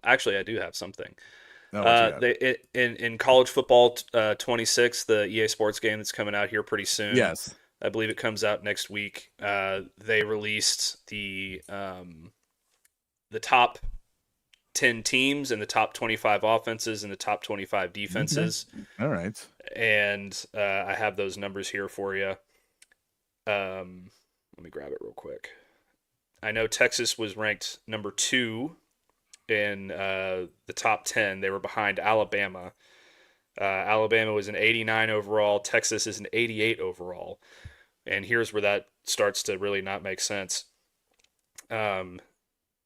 The top 25 defenses, Texas is number 2 behind Alabama. Alabama is a 96 overall defense, and the number 90, and Texas is a 94 overall, number 2. So they're pretty close there. And then you go to offense, and Texas is the number 1 offense in college football 26, ranked with a 91 overall ranking, and Alabama is down at an 89 overall ranking, number 7. They're tied for 5th with Clemson and LSU. So apparently college football 26 thinks that Alabama is the best football team in the country next year. I don't buy it. I think that. No. Here's what I'll tell you. I think that EA Football 26 agrees with Nico Harrison that defense wins championships. Yeah, they probably do. By the way, did you hear what Nico said today? He said today, a lot of things. No, he said today, I think the fans are finally starting to get the vision we had for this team. And yesterday, I believe he said, fortune favors the bold. That's what he said. Dude, someone needs to take him away. Just take him away. I don't ever want to see him ever again. He's such an idiot. Yeah. But Also, they have Texas A&M ranked in the top 10 overall teams in college football at number 8. In the defenses, they have Texas A&M ranked number 12 with a 90 overall defense. And in the offensive rankings, they have Texas A&M ranked also number 12. So they're number 12 in offense and number 12 in defense and number 8 overall. So looks like they'll be pretty fun team to play with. I feel like by the time you get to the first update in the game that happens during the season, which is probably like 4 weeks into the regular season or something like that, I think you'll see Alabama kind of slide down a little bit. I think you'll see Texas kind of slide up a little bit. But Alabama doesn't have anybody non-conference, I don't think. When's Alabama's first big game? They play Florida State week 1, I believe. Do they? Do they have a good non-conference this year? They didn't last year, I don't think. I believe it's Florida State. They do. They do play. Well, yeah, we don't know if that's going to be good or not. But yes, they do play Florida State. When they booked it, it most likely was going to be a better game. They played Georgia week 4 too. So yeah, they'll have also, go ahead. Well, I was just going to say, Florida State did give Alabama some what do you call it? Bulletin board material. Yes. The Florida State quarterback Thomas Castellanos, in an interview with On3, said that I'm excited, man. People, I don't know if they know, but you go back and watch every first game that I've played in. We always start fast. I dreamed of moments like this. I dreamed of playing against Alabama. They don't have Nick Saban to save them. I just don't see them stopping me. So, you know what? I love the irrational confidence. I love it. Mm-hmm. It's wrong. I love it. According to people that I've talked to, he has actually never started fast in his career. And he's so. They called me a fast starter, 0 to 60 in just under 5 minutes. Nobody's fast. Everyone's faster. Crap. All right. Here's our meathead of the day. Saw this video file from Fanatics Fest and thought it was a pretty funny little video. Before I answer this question, is that dude signing? He's signing. He's signing, yeah. That's cold. How he know what I'm about to say? Oh. Look, my man, he's paused. My man is like this right now. He's waiting. He's waiting. He's just waiting. All right. I mean, for me, man, that's fire. What? That's fire. Like, he knows, like. I know. It's fast. It's really kind of creepy how fast he could do it. Wait, so what would happen if we started, like, doing, like, amigos and we did, like, ad-libs? Could he do ad-libs? He's doing it. Hey, shout out him. When Kyle did the intro and Kyle said, Jack Marius Tactheratrix. Wait. Hingle McCringleberry. What would you say if I went like, Hannah Montana, Hannah Montana, Hannah Montana, Hannah Montana, Hannah Montana? I got Molly, I got White, I got my. That's my man. Give it up for the signing. That's fire right there. That's cold. Man, that's great. This is the best panel of Fanatics Fest. Oh, man, that is great stuff. First of all, I love Tyreek Hill not understanding how it was working. That's the best part to start it when he goes, how does he know what I'm going to say? I don't think you understand how translators work. That's not how it works, Tyreek. I'm sorry. And then they just all start being like, "Oh, let's mess with him. It's great. It's awesome." Yeah, that's hysterical. I've also seen these sign interpreters at like comedy shows, and even at concerts. Like, there's a video somewhere of this sign language interpreter doing a Travis Scott concert or like some rapper doing a concert, and she was like getting into it and she was like dancing while I love that stuff. I think it's great. Oh no, I love it. Yeah, I love doing the Key and Peele sketch of all the with the Pro Bowl or the All American sketch that they would do and have all the weird names, and he's trying to get him to say those, and then just doing the Hannah Montana. I was not expecting that at all. And then at the very end of that Key and Peele sketch, and Dan Smith, BYU. Dan Smith, BYU. That is good stuff. I enjoyed that one. Let me see if I pull up this graphic real quick. We get into that. It's almost a weekend. You doing anything tonight, Matt? Got any plans for tonight? Nope. I'm going to play Call of Duty until my bones decay. That's what I'm going to do. No worries. I can't find it real quick. No, I love that. I'm not good enough video game player, so I can't do any of it. It's too old. I also don't have the new system. You got to get a new X or S, or because nothing plays. I bought an Xbox One like 10 years ago for $100 off a guy that I still use. And so normally how I do it, and every once in a while you'll look and be like, are there any really cheap ones out there? And then they're like, no, it's still like $300, $400. Like, come on, man.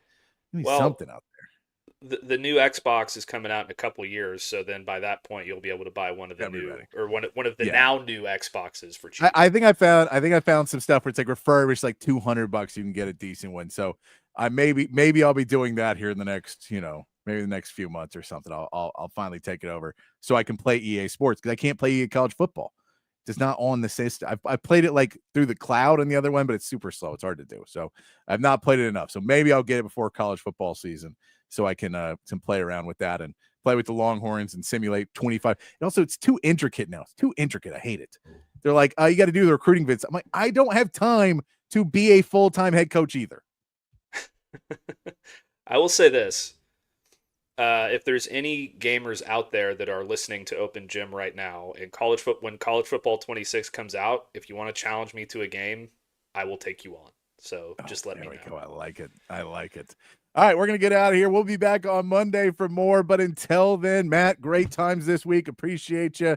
We'll come back on Monday. Until then, be kind, be safe, keep your underwear clean, and we'll see you right back here Monday for a whole new week here on Open.